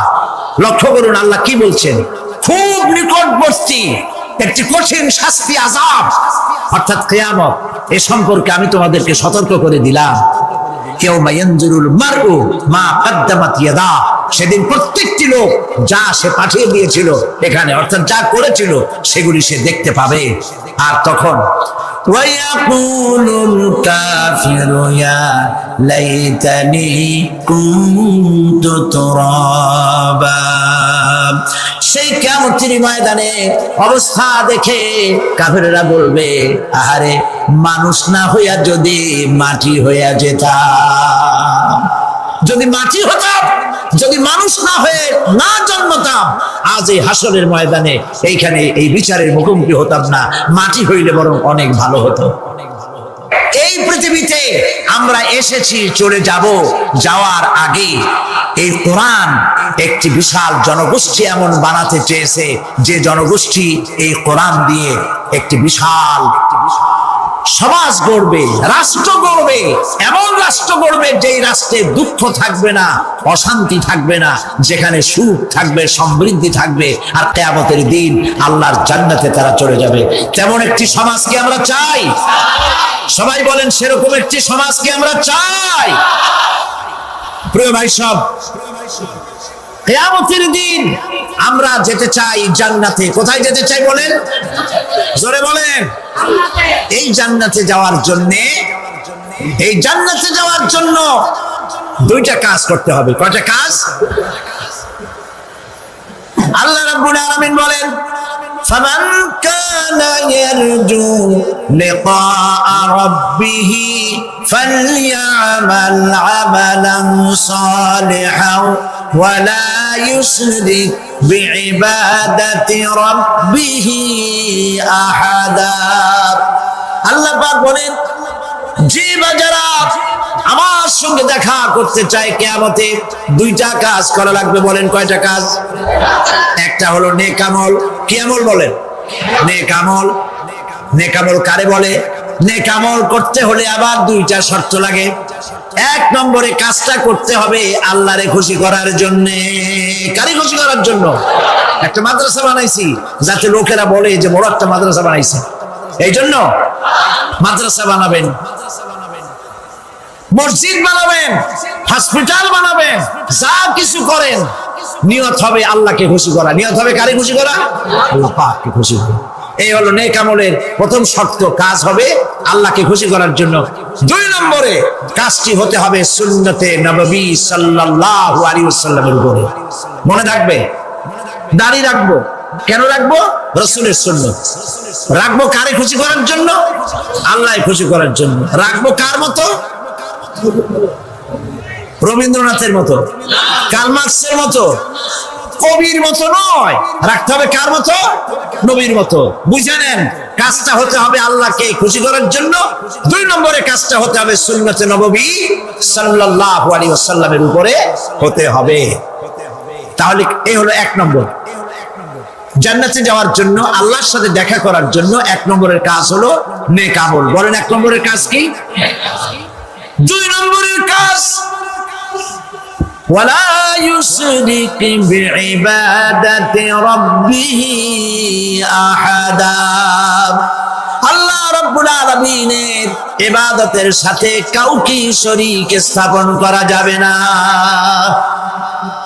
আমরা যারা মুসলমান, অধিকাংশ মুসলমান শিরকের ভিতরে মুবতালা হয়ে আছে। বিশ্বাস করেন কিনা বলেন? কাফেররা তো মুশরিক আছে, ওরা তো মুশরিক আছেই, কিন্তু আমরা মুসলমানেরা আমাদের আমলের মধ্যে আমাদের অজান্তে সবের নিয়তে অনেক শিরক আমরা করে বসি। নাউজুবিল্লাহ। বলেন নাউজুবিল্লাহ। এই জন্য আমি বারবার সতর্ক করি, নিজেকেও করি, আপনাদেরকেও করি। এই কারণে করি, শিরকের গুনাহ আল্লাহ মাফ করবেন না।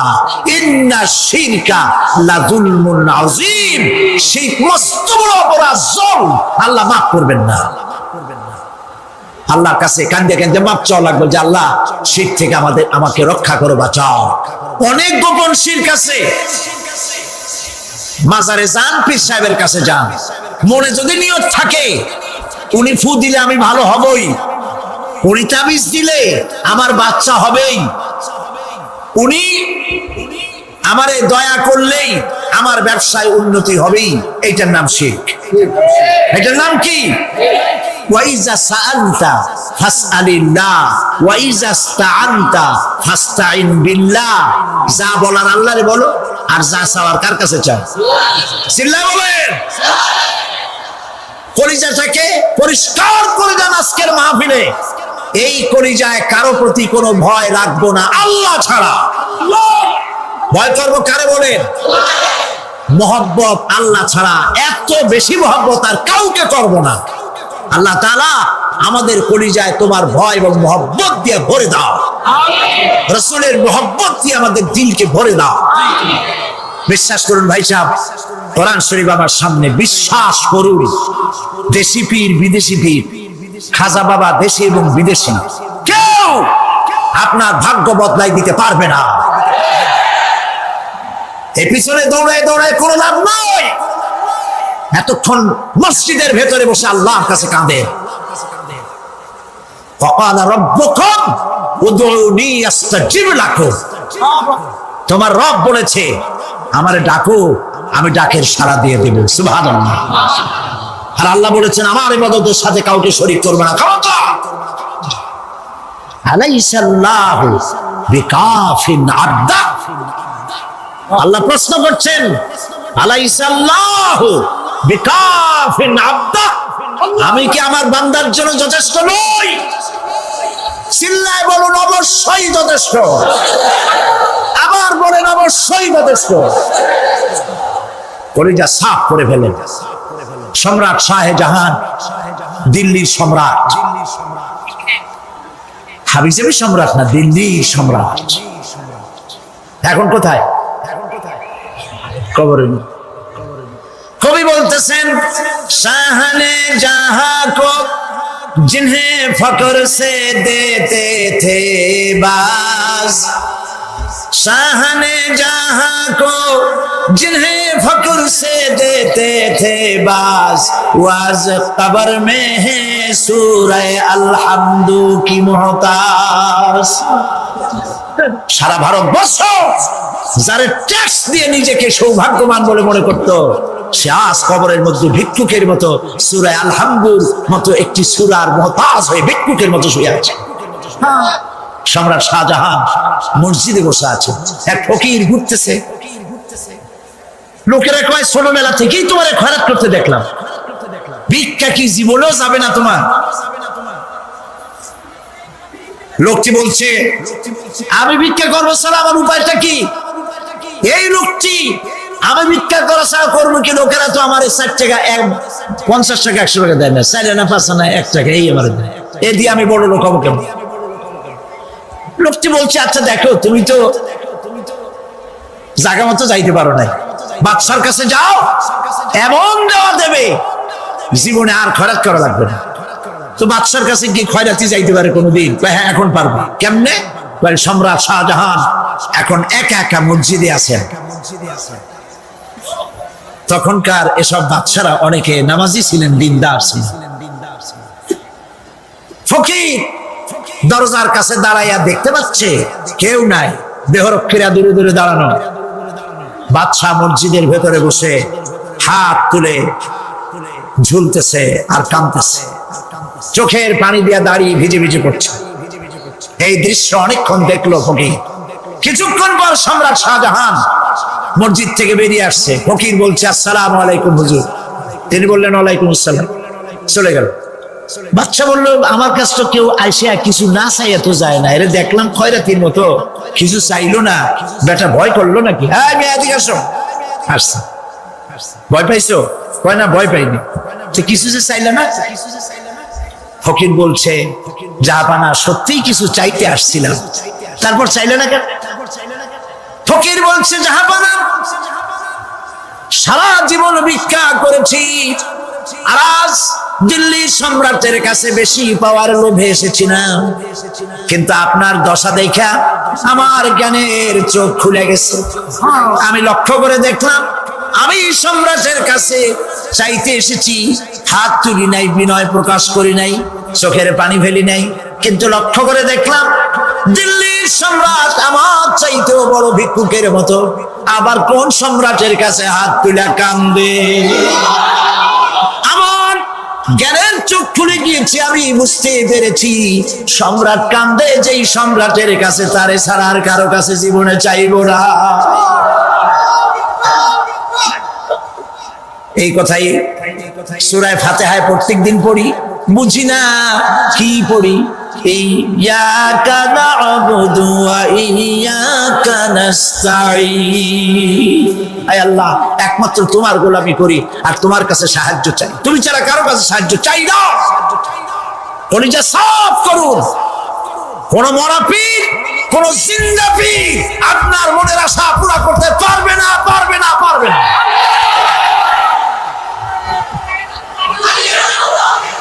আর আজ থেকে কোন মাজারে টাকা দিবেন না, পয়সা দিবেন না, আগরবাতি দিবেন না, মোমবাতি দিবেন না, গোলাপ পানি দিবেন না। কারা কারা দিবেন না হাত উঁচু করে দেখা। সুবহানাল্লাহ, আলহামদুলিল্লাহ, লা ইলাহা ইল্লাল্লাহ। সুবহানাল্লাহ, আলহামদুলিল্লাহ, লা ইলাহা ইল্লাল্লাহ। সুবহানাল্লাহ,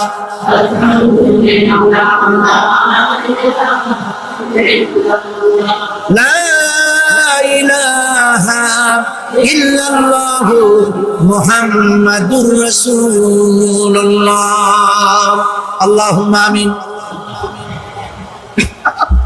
ربنا ظلمنا أنفسنا وإن لم تغفر لنا وترحمنا لنكونن من الخاسرين رب العالمين तमाम পৃথিবীর মাটির নিচে যত মুমিন মুমিনাত শুয়ে আছে আল্লাহ কবরগুলি কি জান্নাতের টুকরা বানায়া দাও। আয় আল্লাহ তাআলা, এই মুহূর্তে মনে পড়ে গেল আমাদের মা বাবার কথা। রব্বুল আলামিন, আমাদের আব্বা জান কত বছর আগে দুনিয়া থেকে বিদায় হয়ে গেল, নাম ধরে আর কেউ ডাকে না। কত কষ্ট করেছে, ধান বিক্রি করে, সুপারি বিক্রি করে, নিজের পেটে না দিয়া নিজের ভালো জামা না বানাইয়া আমাদের লেখাপড়া শিখাইছে, বাড়িঘর বানালো। আর একদিন তোমার ডাকে সাড়া দিয়া চলে গেল।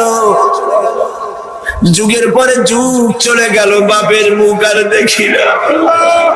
আল্লাহ তাআলা আমাদের আব্বা জান যাদের দুনিয়া থেকে বিদায় হয়ে গেছে, কবরটাকে বেহেশত বানায়। তুমি সম্রাটের সম্রাট, তুমি রাজাধিরাজ, তোমার মহব্বত ছাড়া কোনো মহব্বত যেন কলিজায় থাকে না মাবুদ। তোমাকে ছাড়া কাউকে যেন ভয় করি না মাবুদ। সারা জীবন শিরক আর বিদআত থেকে আমাদের তুমি বাঁচাও আল্লাহ। তোমার জাহান্নামকে আমরা ভয় পাই। আল্লাহুম্মা আজিরনা মিনান নার, আল্লাহুম্মা আজিরনা মিনান নার, আল্লাহুম্মা আজিরনা মিনান নার।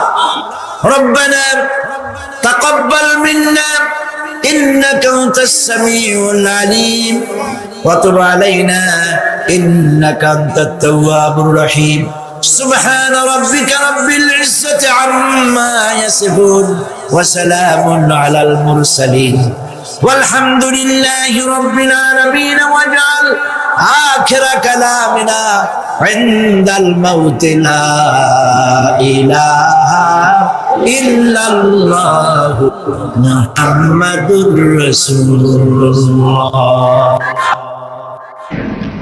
আল্লাহ রাব্বুল আলামিনের কারবার উল্টা। যদি কোনো মানুষ গুনাহ করে, সেই গুনাহ থেকে যদি তওবা করে, চোখের পানি ফেলে যদি গুনাহ মাফ চায়, আল্লাহ বলেন শুধু গুনাহ মাফ করি না, গুনার খাতায় যে নাম থাকে ওই নামটাও আমি আল্লাহ মুছে ফেলে দেই। ওই নামটাও রাখি না, মুছে ফেলে দেই। সুবহানাল্লাহ। আল্লাহ হচ্ছেন রহমান রহিম। আল্লাহর কাছে যখন বান্দা কান্দে, গভীর রাত্রে, শেষ রাত্রে আল্লাহ রাব্বুল আলামিন প্রথম আকাশে আসেন। মুসলিম শরীফের হাদিস। প্রথম আকাশে এসে ডাকেন, ও আমার বান্দারা কে আছো? গুনাহ করে করে জীবন ভর্তি করে ফেলেছো, আমার কাছে কাঁদো। ঋণগ্রস্ত হয়েছো, ঋণ পরিশোধ করতে পারো না, আমারে বলো। কে আছো এমন জীবনটাকে বরবাদ করে ফেলেছো, অসুখ হয়েছে সারে না, আমাকে বলো। এভাবে আল্লাহ ডাকতে থাকে। ওই সময় যে সমস্ত আল্লাহর বান্দারা আরামের ঘুমকে হারাম করে গভীর রাত্রে জেগে উযু করে তাহাজ্জুদের নামাজ আদায় করে রব্বুল আলামিনের দরবারে দুহাত তুলে কাঁদতে থাকে আর বলে, আল্লাহ যত গুনাহ করেছি আমার তো বেঁচে থাকার কথা না, তুমি বাঁচায় রাখছো। হাদিস শরীফে এসেছে, আল্লাহ বলেন, ও হাবিব, যখন একটা বুড়া মানুষ আমার কাছে হাত উঠায়, দাড়ি পাকা মানুষ, একজন দাড়ি পাকা বৃদ্ধ মানুষ যখন আমার কাছে হাত উত্তোলন করে, নবীজি বলেন ওই বুড়া মানুষটা যখন বলতে থাকে, আয় আল্লাহ রাব্বুল আলামিন, আমার এখন বয়স নাই, কামাই করতে পারি না, তাই ছেলে পেলেরা আমার চোখে দেখতে পারে না, বউর কাছে আমার কদর নাই, ছেলে পেলের কাছে আমার কদর নাই, ঘরে আমার জায়গা নাই, এখন আমি কামাই করতে পারি না, আমি এখন দাঁড়াতে পারি না, কোমর সোজা হয় না, পা চলে না, শুনতে পাই না, কান বন্ধ হয়ে গেছে, চোখে দেখি না, চোখের দর্শন শক্তিও নষ্ট হয়ে গেছে। রব্বুল আলামিন পেছনে এত গুনাহ করেছি যে তোমার কাছে কিছু বলার মতো সাহস আমার নাই। এই বলে যখন বান্দা কাঁদে, আল্লাহ রব্বুল আলামিন বলেন, এইভাবে বুড়া বান্দা যখন আমার দরবারে হাত তুলে কাঁদতে থাকে, তখন আমার শরম হয় এই বুড়া মানুষটারে কেমনে আমি খালি হাতে ফিরাইয়া দেই। আমি খালি হাতে এই বুড়াটাকে ফিরাই খালি না। মানুষ যখন এভাবে কাঁদতে থাকে, আল্লাহ রাব্বুল আলামিন ফেরেশতাদের জিজ্ঞেস করেন, ও আমার ফেরেশতারা, আমার এই বান্দাগুলা কাঁদে কেন? সব তো ঘুমায় গেছে, ওরা কাঁদে কেন? ফেরেশতা বলে, রব্বুল আলামিন তোমার বান্দা গুনাহ করেছে, জাহান্নামের আযাব থেকে মাফ চায়। আল্লাহ জিজ্ঞেস করেন, ওরা আমার জাহান্নাম দেখছে নাকি? বলে না দেখে নাই। ওরা আমার দেখেছে নাকি? বলে না দেখে নাই। আমার বেহেশত দেখেছে নাকি? বলে না দেখে নাই। আল্লাহ বলেন, ফেরেশতারা আমার বেহেশত দেখে নাই, দোজখ দেখে নাই, আমারে দেখে নাই, শুধু আমার নবীর কথা বিশ্বাস করেছে, আমার কোরআনের কথা বিশ্বাস করে আরামের ঘুমকে হারাম করে এই গভীর রাত্রে কিভাবে কাঁদতেছে, ওদের কান্নায় আমার রহমতের দরিয়ায় জোশ মেরে গেছে। ও আমার ফেরেশতারা, তোরা সাক্ষী থেকে যা, আমার এই ক্রন্দনরত বান্দাগুলিকে আমি আল্লাহ মাফ করে দিলাম। আল্লাহ হচ্ছেন রহমান, রহিম, গফুর, গফফার। এই হিসাবে আল্লাহকে বিশ্বাস করতে হবে, তিনি আমাদের মালিক, তিনি আমাদের মুনিব। এই আল্লাহরে মানুষ বিশ্বাস করে না। কয়েক পাতা ইংরেজি বই পড়িয়া তারপর কয় যে সব বুঝছি। বলে কি বুঝছো? কয় দেয়ার ইজ নো গড। মাথা খারাপ কথা। দেয়ার ইজ নো গড, আল্লাহ বলতে কেউ নেই, সব নাকি এমনি এমনি। এই যে আমাদের দেশে এক গরু পয়দা হয়েছে, আহমদ শরীফ, নাম শোনেন না আপনারা? আমরা বলেছি যে এটা তো আহমদ শরীফ না, এটার নাম হচ্ছে আহমাক। আহমাক শরীফ, শরীফ শরীফ মানে ভদ্র, আর শরীফ মানে দুষ্ট, আর আহমাক মানে বেকুব। ওর হচ্ছে বোকা, একদিকে বোকা আর একদিকে দুষ্ট। বোকা কেন? বোকা এই জন্য বেচারা ডক্টরের ডিগ্রি করেছে, বিশ্ববিদ্যালয়ের শিক্ষক, লেখাপড়া করে, বিজ্ঞান, অথচ মালিক চেনে না। মালিক চেনে, কিন্তু আমাদের দেশে গরুতেও মালিক চেনে। গরুতে মালিক চেনে না। বিলের মধ্যে, খোলার মধ্যে রাতের বেলা যাইয়া আপনি ডাক দেন আপনার গরুরে, যেখানে থাকবো আপনার কাছে ছুটে আসবে, ঠিক কিনা? খাওয়া বাড়িতে যদি গরু কিছুটা ভদ্র, কুত্তা, এই কুকুর আপনার বাড়িতে যদি শিকারী কুকুর থাকে, রাত্রিবেলায় যদি আপনার বাড়িতে আরেকজন যাই ওঠে আর যদি কাশি দেয়, তাহলে তাকে তাড়াইয়া নদী পার করে ছাড়বে না কর। আর আপনি গত রাত্রে যান, আওয়াজ দেওয়া লাগবে না, শুধু একটা কাশি দেবেন, কুকুর এসে আপনার পায়ে ল্যাস গুলাবে, মুখ ঘষবে, ঠিক কিনা? হায়রে আল্লাহ, কুত্তায়ও মালিক চেনে। আহমদ শরীফ এমন গরু, এমন কুকুরের চাইতে নিকৃষ্ট, মালিক রে চিনল না। জোরে কন্যা এমন কপাল পড়া। যেই লেখাপড়া শিখতে পারে স্রষ্টাকে চেনা যায় না, ওই বিদ্যা 4 পয়সা মূল্য নাই। আছে বললো আল্লাহ রাব্বুল আলামিনকে গুণাগুণ দেখায়। আল্লাহ আবার এগুলোর কিছু কয় টয়। পিঁপড়ায় যদি হাতিরে দেখে কয় যে কত বড় একখান হাতি হয়েছে, এই বলে যদি পিঁপড়া হাতিরে নিন্দা বন্ধ করে, হাতি কি তেড়ে আসে নাকি? পিঁপড়াকে তাড়াত করে? মানুষ তো আল্লাহর কাছে মানুষগুলো কি কিছুই না, পিঁপড়ার চাইতেও ছোট। কিসের বড়াই মানুষের? আল্লাহ বলছেন, ওয়াল্লাহুল গানিয়্যু ওয়া আনতুমুল ফুকারা, তোমরা সব ফকিরের গোষ্ঠী আর বেনিয়াজ, বেপরোয়া কেবলমাত্র আল্লাহ সুবহানাহু ওয়া তাআলা। পড়েন সবাই, কুল হুয়াল্লাহু আহাদ, আল্লাহুস সামাদ, লাম ইয়ালিদ ওয়া লাম ইউলাদ ওয়া লাম ইয়াকুন লাহু কুফুয়ান আহাদ। কুল হুয়াল্লাহু আহাদ, বলুন আল্লাহ এক এবং একক, নিরঙ্কুশ, বেনিয়াজ, তিনি কারো মুখাপেক্ষী নন। তাকে কেউ জন্ম দেয়নি, তিনিও কাউকে জন্ম দেন নাই। আকাশ আর জমিনে আল্লাহর সমকক্ষ কেউ নাই। জোরে বলেন সুবহানাল্লাহ। প্রচন্ড ক্ষমতার মালিক। রাতকে দিন বানাতে পারেন, সাগরকে নগর করতে পারেন, নগরকে সাগর বানায় দিতে পারেন, ফকিরকে ধরে প্রেসিডেন্ট বানায় দিতে পারেন। আবার কোটিপতিকে ভিক্ষুকে পরিণত করে দিতে পারেন।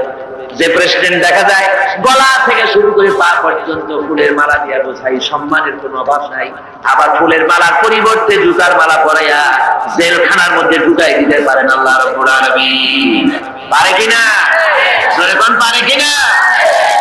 প্রচন্ড ক্ষমতার মালিক তিনি। সব দেখেন, সব শোনেন। অবশ্য রাতের বেলায় দেখেন না নাকি? আল্লাহ কি ঘুমায়? জোরে কোন আল্লাহ ঘুমায়?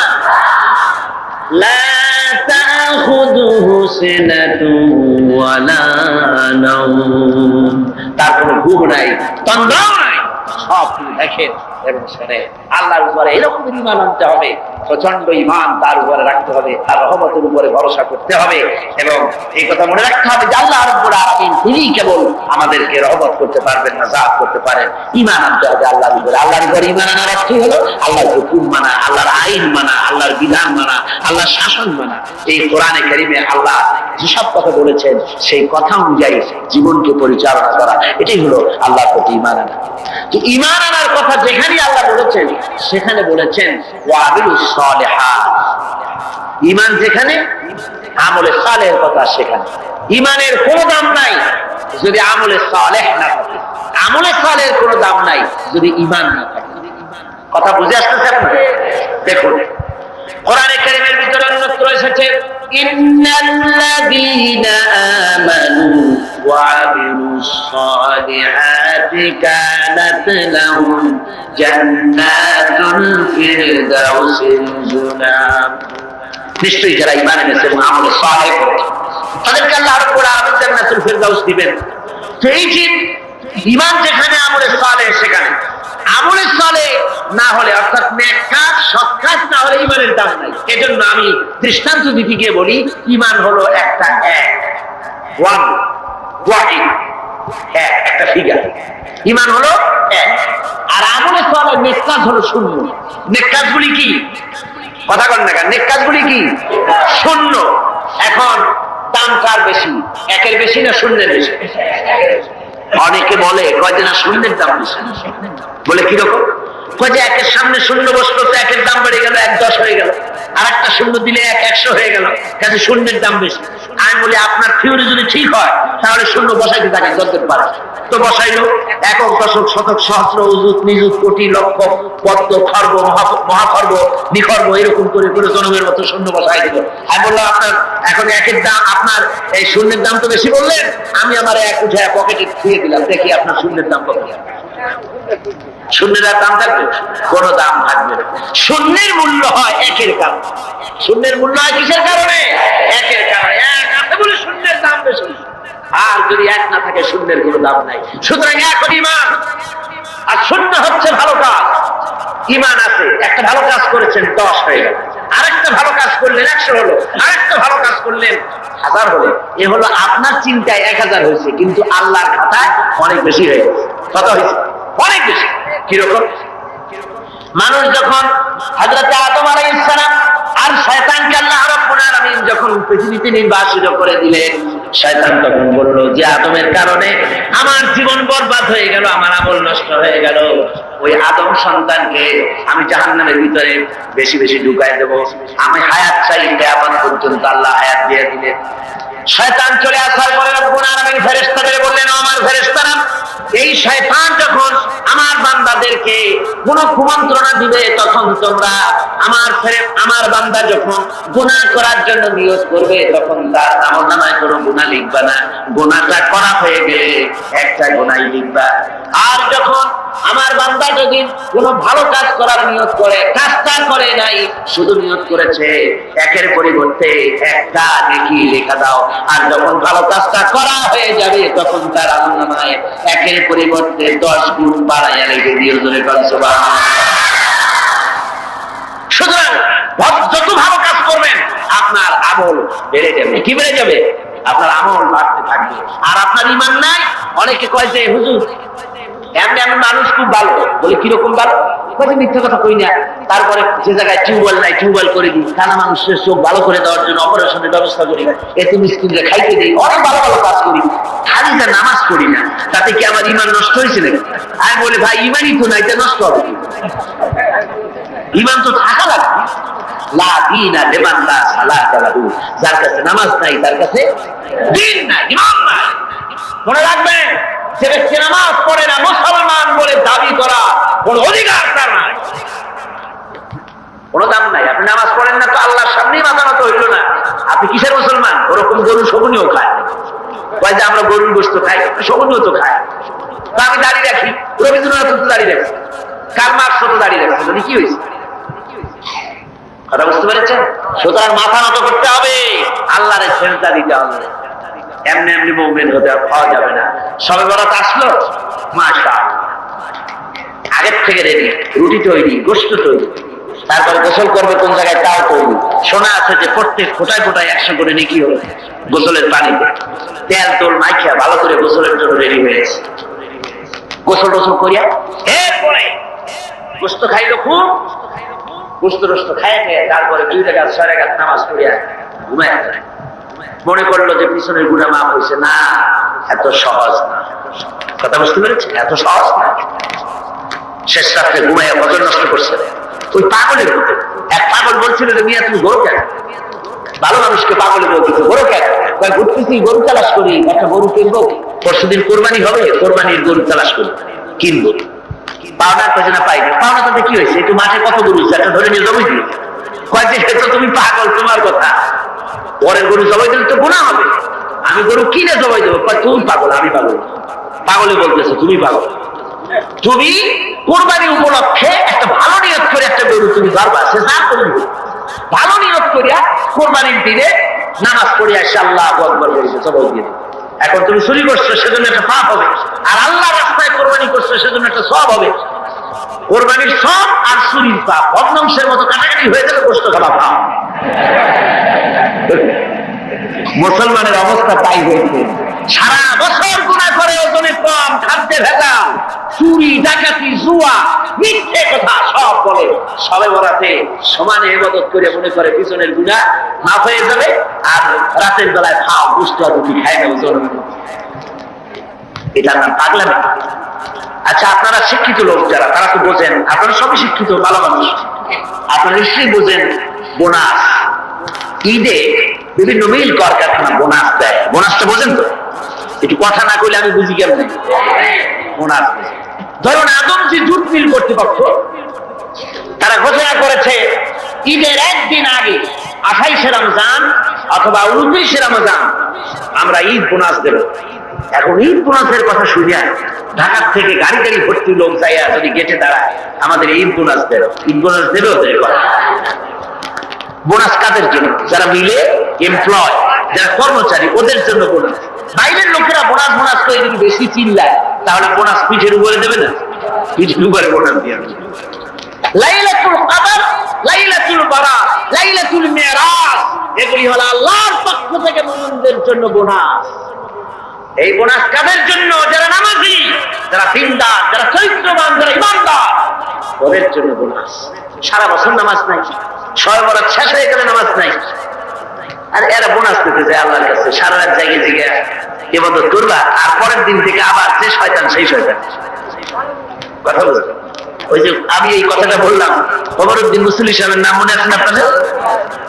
আরে ভাই কথা বলবেন, কমরউদ্দিন মুসলিম সাহেব, আল্লাহ তাকে বেহেশতে নসিব করুন। শুনলাম কোন এক জায়গা থেকে উনি নৌকা বাইয়ে যাচ্ছে, তারপরে রোজার দিন একজনে কয় মুসলিম সাহেব আমার একটু নেবেন, আমি যাবো। কোন জায়গায় যাবো বুঝে, তারপরে তারা নিছে নিয়া সে বলছে যে আমি একটু ভাই আপনাকে সাহায্য করি। না ভালো লাগবে না, আমি সব কামাই করি, তুমি অনেক দূর চলে গেছে। তারপরে সেই লোক একটা সিগারেট ধরেছে। আরে মিয়া, রোজার দিন তুমি সিগারেট ধরেছো না? কয় যে আমি রোজা না। কেন রোজা না? কয় যে আমার প্যান্ট ব্যথা করে। প্যান্ট ব্যথা করে তুমি সিগারেট খাও। তারপরে উনি নৌকা উল্টা আপনি যান কোথায়? উল্টা উল্টানে। কয় যে তুমি যে জায়গায় উঠতে হবে সেই জায়গায় নামো। কয় যে না, আমার এই জায়গায় নামা যায় না, আপনি কষ্ট করে উঠে যান না। কয় না, কোথায় শয়তান, কোথায় নামাবো? যে জায়গায় শয়তান সেই জায়গায় নামাই দিয়ে হবে। কমরউদ্দিন মুসলিম সাহেব জিতাই আর শুনছেন আমার ভাইরা, এই রকমের নামাজ নেই, রোজা নাই। অনেক আছে রোজার মাস আসলে গ্যাস্ট্রিকের ব্যারাম হয়, রোজা রাখে না। কি হয়েছে? কয় যে গ্যাস্ট্রিক। আল্লাহ জনমের মতো গ্যাস্ট্রিক বানাই দিতে পারেন কিনা? খবরদার হুঁশিয়ার হয়ে যাবে। এই রমজান বরকতের মাস, রহমতের মাস, পবিত্র মাস। সুবহানাল্লাহ বলেন। আল্লাহ যেন সকলকে রোজা রাখার তৌফিক দেন করে কোন আমিন। রোজা আসছে মানুষের চরিত্র ভালো বানাবার জন্য। খায় রে বাবা, এই রোজা আসলে মুসলমানদের মেজাজ যায় খারাপ। হিন্দুরা বিকাল বেলায় মাছের বাজারে যায় না, মুসলমানদের রোজা মেজাজ খারাপ। বেলা 12টার সময় চোখ লাল, 2টার সময় গালাগালি, তারা বলা লাগে ভাই তারে কয় সারা। লোকেরা কয় দুনিয়াতে চেষ্টা কয় যে রোজায় বসে। অফিসে গেছে কাজ করতে পারে না, ঘুমায়। কয় লোক ঘুমায় কেন? কয় যে রোজায় বসে। যে রোজা তার চরিত্র ভালো বানাবে, সেই রোজা দিয়ে তার চরিত্র নষ্ট হচ্ছে, তার ঈমান নষ্ট হয়ে যাচ্ছে। তার কারণ হলো ঘুম আসে, মেজাজ খারাপ হয়। মেজাজ খারাপ হয় কেন? পেটে অশান্তি হলে মেজাজ খারাপ হয়। আল্লাহ বলছে যে সারাদিন একটু না খেয়ে থাকো। আপনি যদি না খেয়ে থাকেন তাহলে আল্লাহর গোলায় অনেক খাদ্য জমা হবে নাকি? না, সেজন্য রোজা না।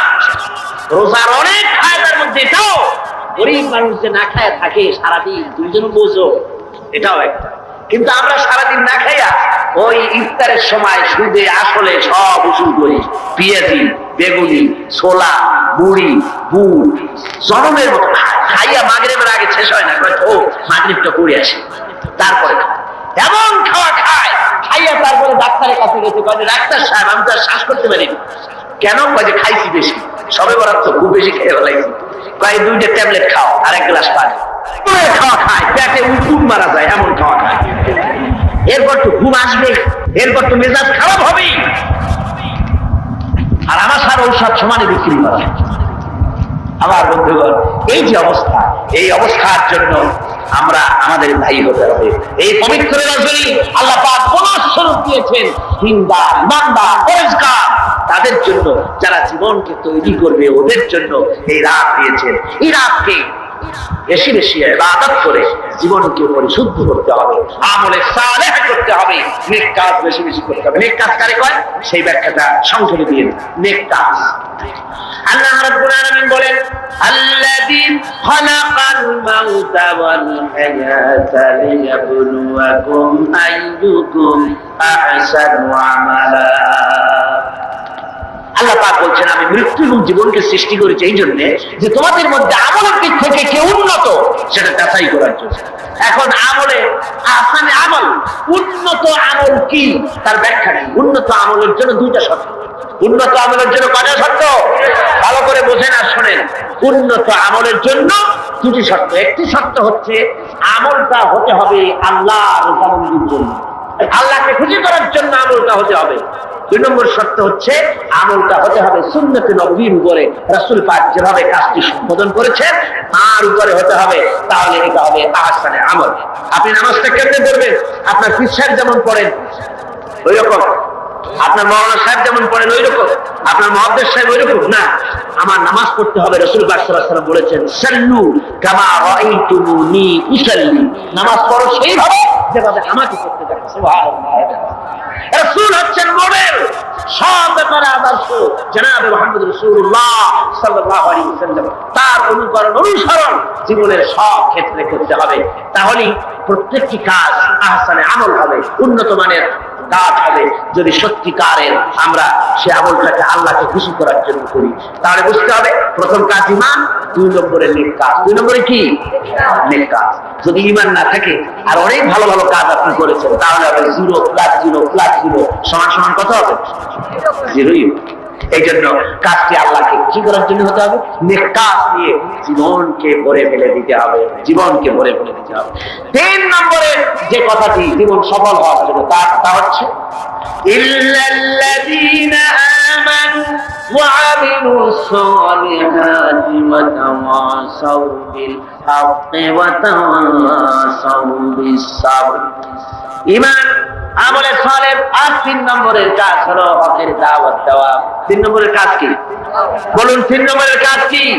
হকের দাওয়াত। হক কি? ইসলাম। হক কি? জোরে বলুন হক কি? ইসলামের দাওয়াত দিতে হবে। ইসলামের দাওয়াত দিতে হবে, ঘরে ঘরে পৌঁছে দিতে হবে ইসলামের দাওয়াত। মানুষকে বুঝাতে হবে ইসলাম ছাড়া উপায় নেই। ইসলাম হচ্ছে এক কমপ্লিট কোড অফ লাইফ, মুকাম্মাল নিজামে হায়াত, একটি পরিপূর্ণ জীবন ব্যবস্থা, যার মধ্যে আছে অর্থনীতি, সমাজনীতি, রাজনীতি, সব আছে। কোরআন শরীফে আছে না অর্থনীতি, রাজনীতি আছে না?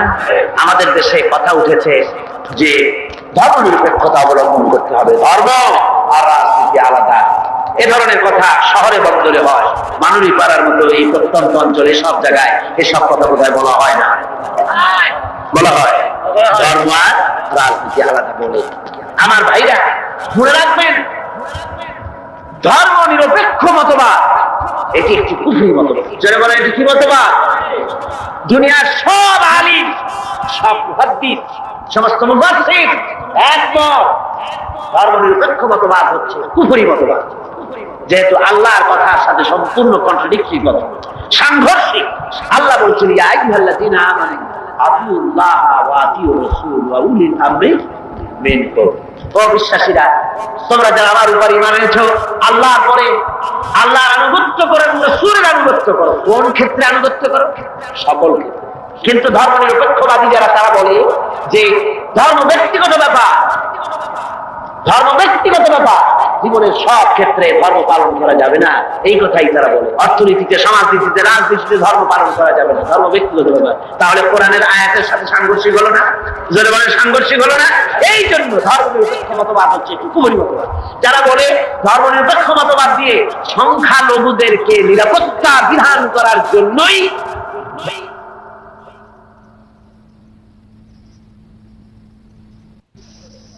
ধর্ম নিরপেক্ষ মতবাদ, এই কথা যারা বলে, তাদের জন্য দেখতে হবে ভারতে ধর্ম নিরপেক্ষ মতবাদ একটি স্বীকৃত শাসনতান্ত্রিক স্বীকৃত মতবাদ। কিন্তু এই মতবাদ দিয়ে তাদের দেশে তারা কি সংখ্যালঘুদের জান মাল এবং তাদের উপাসনালয়কে নিরাপত্তা দিতে পেরেছে? জোরে বলেন, পেরেছে? ধর্ম নিরপেক্ষ মতবাদ আরেকবার প্রমাণ করে দিল যে এটা কোনো মানুষের জন্য সঠিক মতবাদ হতে পারে না। ওরা বাবরি মসজিদ ভেঙেছে। ভারতের প্রধানমন্ত্রী নরপশুরাও, এটা নরসীমা না, এটা নরপশু। পৃথিবীতে কোন মানুষ আজ পর্যন্ত মসজিদ ভাঙ্গার অপরাধ পৃথিবীতে কেউ করে নাই, যে কিনা করে কেউ করেনি। এই পৃথিবীর সবচেয়ে নিকৃষ্ট শয়তান নরপশু ভারতের প্রধানমন্ত্রী, এটি একটি শয়তান। ওটা কি? এই শয়তানটি বিজেপি দিয়ে মসজিদ ভাঙায়। বাবরি মসজিদের উপরে যখন শাবল এবং কোদাল চলতেছিল, সিএনএন কেবল নিউজ নেটওয়ার্কের মাধ্যমে যখন আমরা এই দৃশ্য দেখেছি, আমার তো মনে হচ্ছিল যে শাবলগুলি মসজিদের উপরে পড়ছে না, বরং পৃথিবীর 125 কোটি মুসলমানের কলিজার উপরে পড়তেছে। মুসলমানদের কলিজা ভেঙে চুরে ওরা টুকরা টুকরা হয়ে যাচ্ছে। মসজিদ ভাঙা হয়, এরপর সে মুসলমানের কলিজায় আগুন জ্বলে না, ওইটা কি মুসলমান? ওইটা কি মুসলমান? ভারতের মুসলমানেরা তারা রাস্তায় নেমেছে, নিরস্ত্র প্রতিবাদ করতে রাস্তায় নেমেছে। নরপশু পুলিশেরা এই মুসলমানদেরকে গুলি করে পাখির মতো শিকার করেছে। যখন মসজিদ ভাঙা হয়, পুলিশেরা রাইফেল নিয়ে নীরব দর্শকের ভূমিকা পালন করলে একটা ফাঁকা গুলিও করে, অথচ মুসলমান গুলি মেরেছে। একটা দুইটা না, হাজার হাজার মুসলমান মেরেছে। এ পর্যন্ত শত শত মসজিদ ভেঙে তারা টুকরা টুকরা করে ফেলেছে। ভারতের একটা বড় রকমের এজেন্ট, বড় রকমের দালাল, ভারতের একটি দল আমাদের দেশে কাজ করে, আছে না? আছে কিনা কম? ভারতের এই গোলামেরা বাংলাদেশ পার্লামেন্টে যখন ভারতের এই কাজের প্রতিবাদ আর নিন্দা জানাচ্ছিল, সেই গোলাম দলটি যদি 5 ভাগ বলেছে মসজিদ ভাঙার কথা, 95 ভাগ বলেছে ভারতের স্বার্থের কথা। জোরে করে নাউজুবিল্লাহ। ওরা মসজিদ ভেঙেছে, টুকরা টুকরা করে দিয়েছে।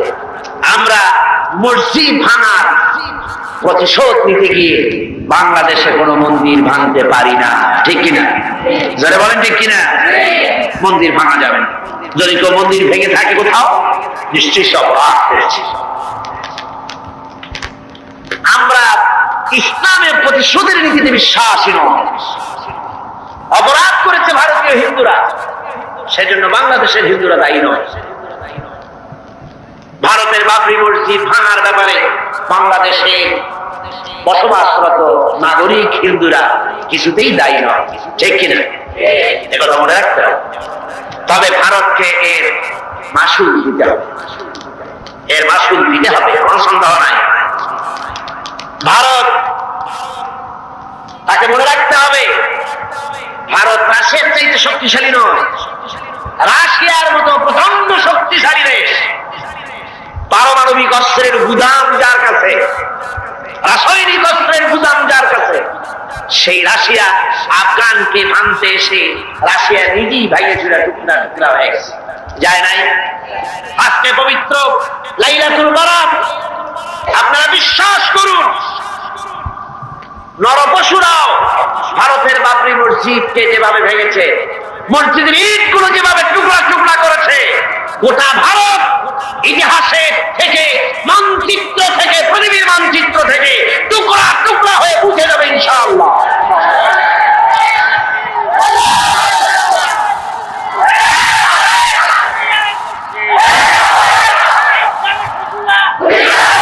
আজ হিন্দুস্তানের সঙ্গে মুসলমানদের একটা লড়াই হবে, হিন্দুস্তানের সাথে মুসলমানদের একটা যুদ্ধ হবে। এটা আমার কথা না, এটা বলেছেন বিশ্বনবী জনাবে মুহাম্মদ রাসূলুল্লাহ সাল্লাল্লাহু আলাইহি ওয়াসাল্লাম। ইবনে মাজাহ শরীফের হাদিস। হযরত আবু হুরায়রা রাদিয়াল্লাহু তাআলা আনহু ছিলেন রাবী। হযরত আবু হুরায়রা তিনি বলছেন, রাসূলুল্লাহ সাল্লাল্লাহু আলাইহি ওয়াসাল্লাম বলেছেন, দুই শ্রেণীর লোক কিয়ামতে জাহান্নাম থেকে মুক্ত বলে